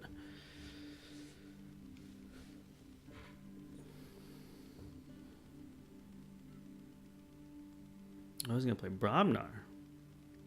Grenade Snib. It's going to punch it. Coward's End. Okay. Coward's End, he says.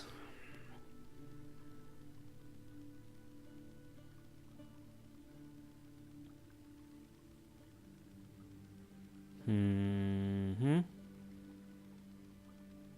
Untamed. Ancient Bear and Niffleape for Untamed for me. Not the best sort of come back out. Part of me was like, should I have dropped the Screech Bomb? instead.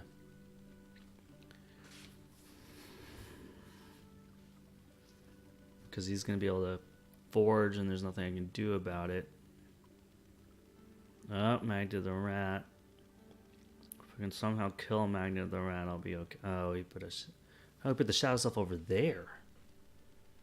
Interesting.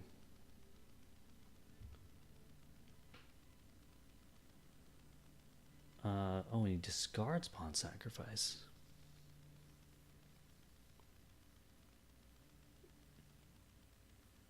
I can kill Magnet the Rat. I'd have to call on Tame, though, and then I can get the 2 back. Prevent him from doing that.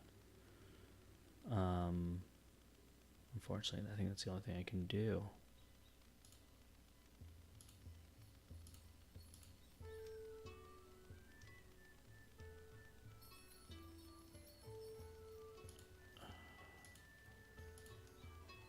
Okay, stole it back. Mushroom Man.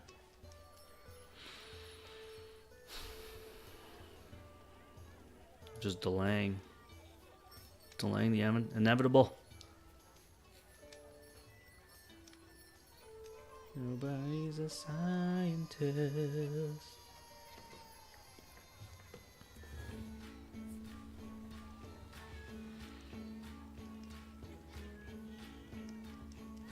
Dun, dun, dun, dun, dun, dun.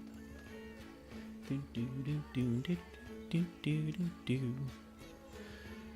So this is probably gonna be my last game of the day, guys. Just wondering if you guys have any crazy plans for the weekend. If you're planning on gaming with your friends, playing some Keyforge, going to events, let me know. Like I mentioned earlier in the stream, I'm throwing a game night tonight, my monthly, with some friends over here. We're gonna have a lot of people. We're gonna have like 14 or 16 people, so I'm still trying to figure out what game we're gonna play. I might just pull out, like I was mentioning earlier, that I might just pull out Word Slam, so it's sort of unlimited players, and I sort of have a rowdy bunch. Oof. Troll, Lomar Flame Fist, and a Fire Spitter. He has 6. He has 6. Okay, I wish I had that Screech Bomb out, man. That would have been great. I can do a Loot the Bodies Anger play. And then sack my own dude. He has 8 power. He's gonna take that. He's gonna take that. I can do that. Get the Screech Bomb out. That might be actually the best place I can like get stuff out of my hand, dude. Oh man, let's get the Screech Bomb out. Let's anger this guy, put him in here. And then let's sacrifice this guy for that guy.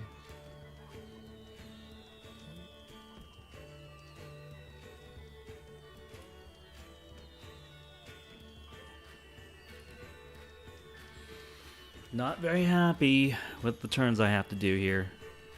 Oh, Raiding Knight. Like, I couldn't have gotten you like one turn sooner.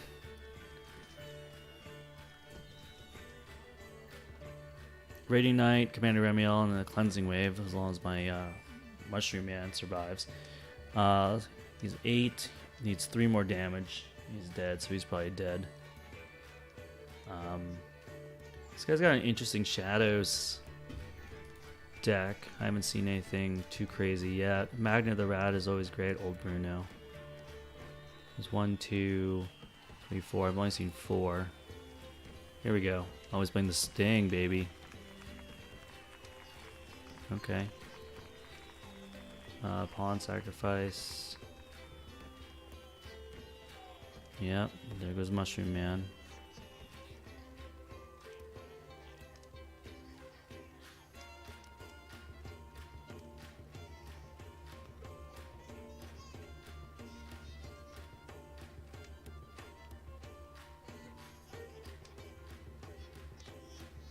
Skip your Forge a key step. You get all the... okay, I get it. He'll have to action that, though. Oh, I have to win this turn. Otherwise, I have to win this turn. How am I going to get 6 amber?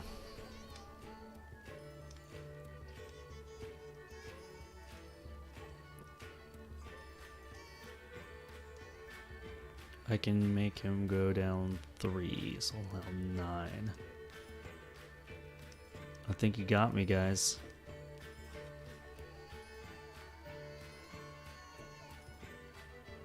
Right, Sanctum.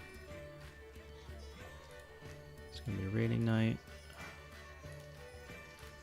It's gonna be that. I have to place cleansing wave. I mean, he still has a turn to sacrifice the sting. So if I can somehow...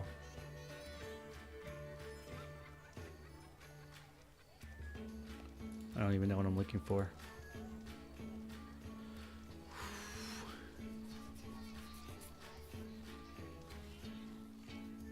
I don't even know if I have anything in my deck to like counter this. I don't have mitigation like that.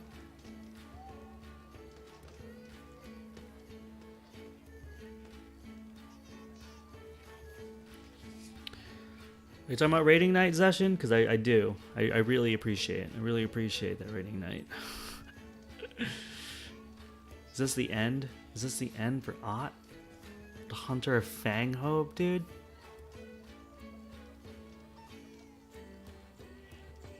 Say it ain't so. Yep. There it is. He chooses Shadows. He's gonna sacrifice the Sting. How can I make him lose 7 Ambler?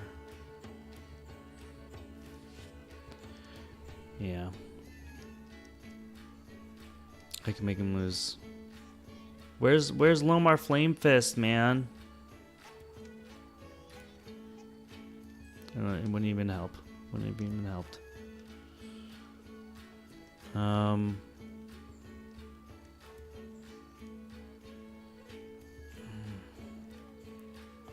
think it's just like Sanctum. I just gotta like reap, so I can get 3. Put this guy down.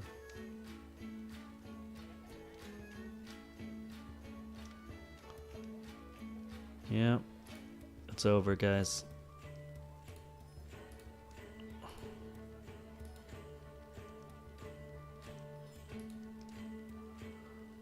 It's over.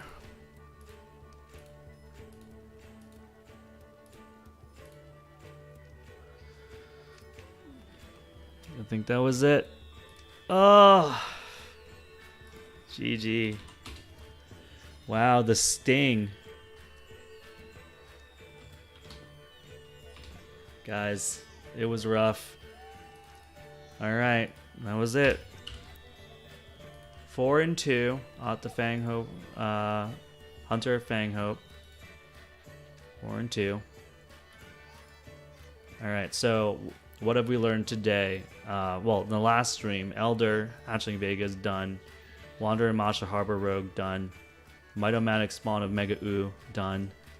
Choreograph Spawn of Colosseum is what we started today with, done. Ott the Hunter of Fanghope done. So that's 1, 2, 3, 4, 5.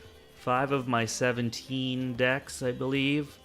Next one up is gonna be Hans Hjolgrigger Lamb Brigand. He's the last in my 60s SAS. Mars Sanctum Shadows. And then we start hitting up the 70s. So there you go. Some more stuff. This was the German deck I unleashed yesterday. This is my Paris deck here. Yeah, and then we start to get to the good stuff here. So I think a good amount of wins here. I mean, I went 4-2 with the Fang Hunter of Hope, so I feel really good about that. You know, not too bad, guys, right? So I guess that's it. I got to take a bio break really bad. I want to thank everybody that stopped by today. Thanks for Sean for the resub. Thanks for the follows. Some new people came in chat. I hope you guys end up playing Keyforge. I hope you join the Discord. Again, this week was Inked Gaming Week, so if you're looking for a playmat, mouse pads, dice bags, playmat bags, gaming crates, showcase binders, all that good stuff, you can find it on inkgaming.com. There's a link in our panels below. And you can buy CritCamp stuff, or you can buy other people's stuff. So store wide, if you use the coupon code CritCamp10, you get 10% off, and a little bit gets kicked back to the camp. Support those guys. They're really great over there. Have really high quality products. Want to say again, thank you for stopping in, guys. Get on Discord. Tell me what games you're playing. Tell me what you're doing this weekend. Tell me about all the cool Keyforge stuff you guys are doing. And so Monday night, I'm either going to do more of these low SAS deck battles if Chris is not back from work, or I might try to do some solo Wingspan. So I don't know. We have some choices there, but there is also that small chance that Chris will be back from work, and if that's the case, just stay tuned to Twitter and Discord to see what we're going to play. So I'm going to fade out this music here from tabletopaudio.com. That's right, guys. That's where all of the ambient music was been playing. Zeshin says Zombicide. Maybe it could be. It all depends on if Chris gets home early enough. Then he can do some setup. But Keyforge or a digital game is easiest for us to set up if he gets home late, right before stream. So keep an eye out on the tweeties and the Discords to see what we're gonna do there. But thank you so much, guys, for hanging out with me, watching me play solo. I know that the Crucible isn't the nicest looking thing to be watching 3 hours of streaming of, or 3.5 hours, geez. But I appreciate you coming in and just hanging out with me today. So I'm gonna say goodbye, and I'll see you guys on Monday.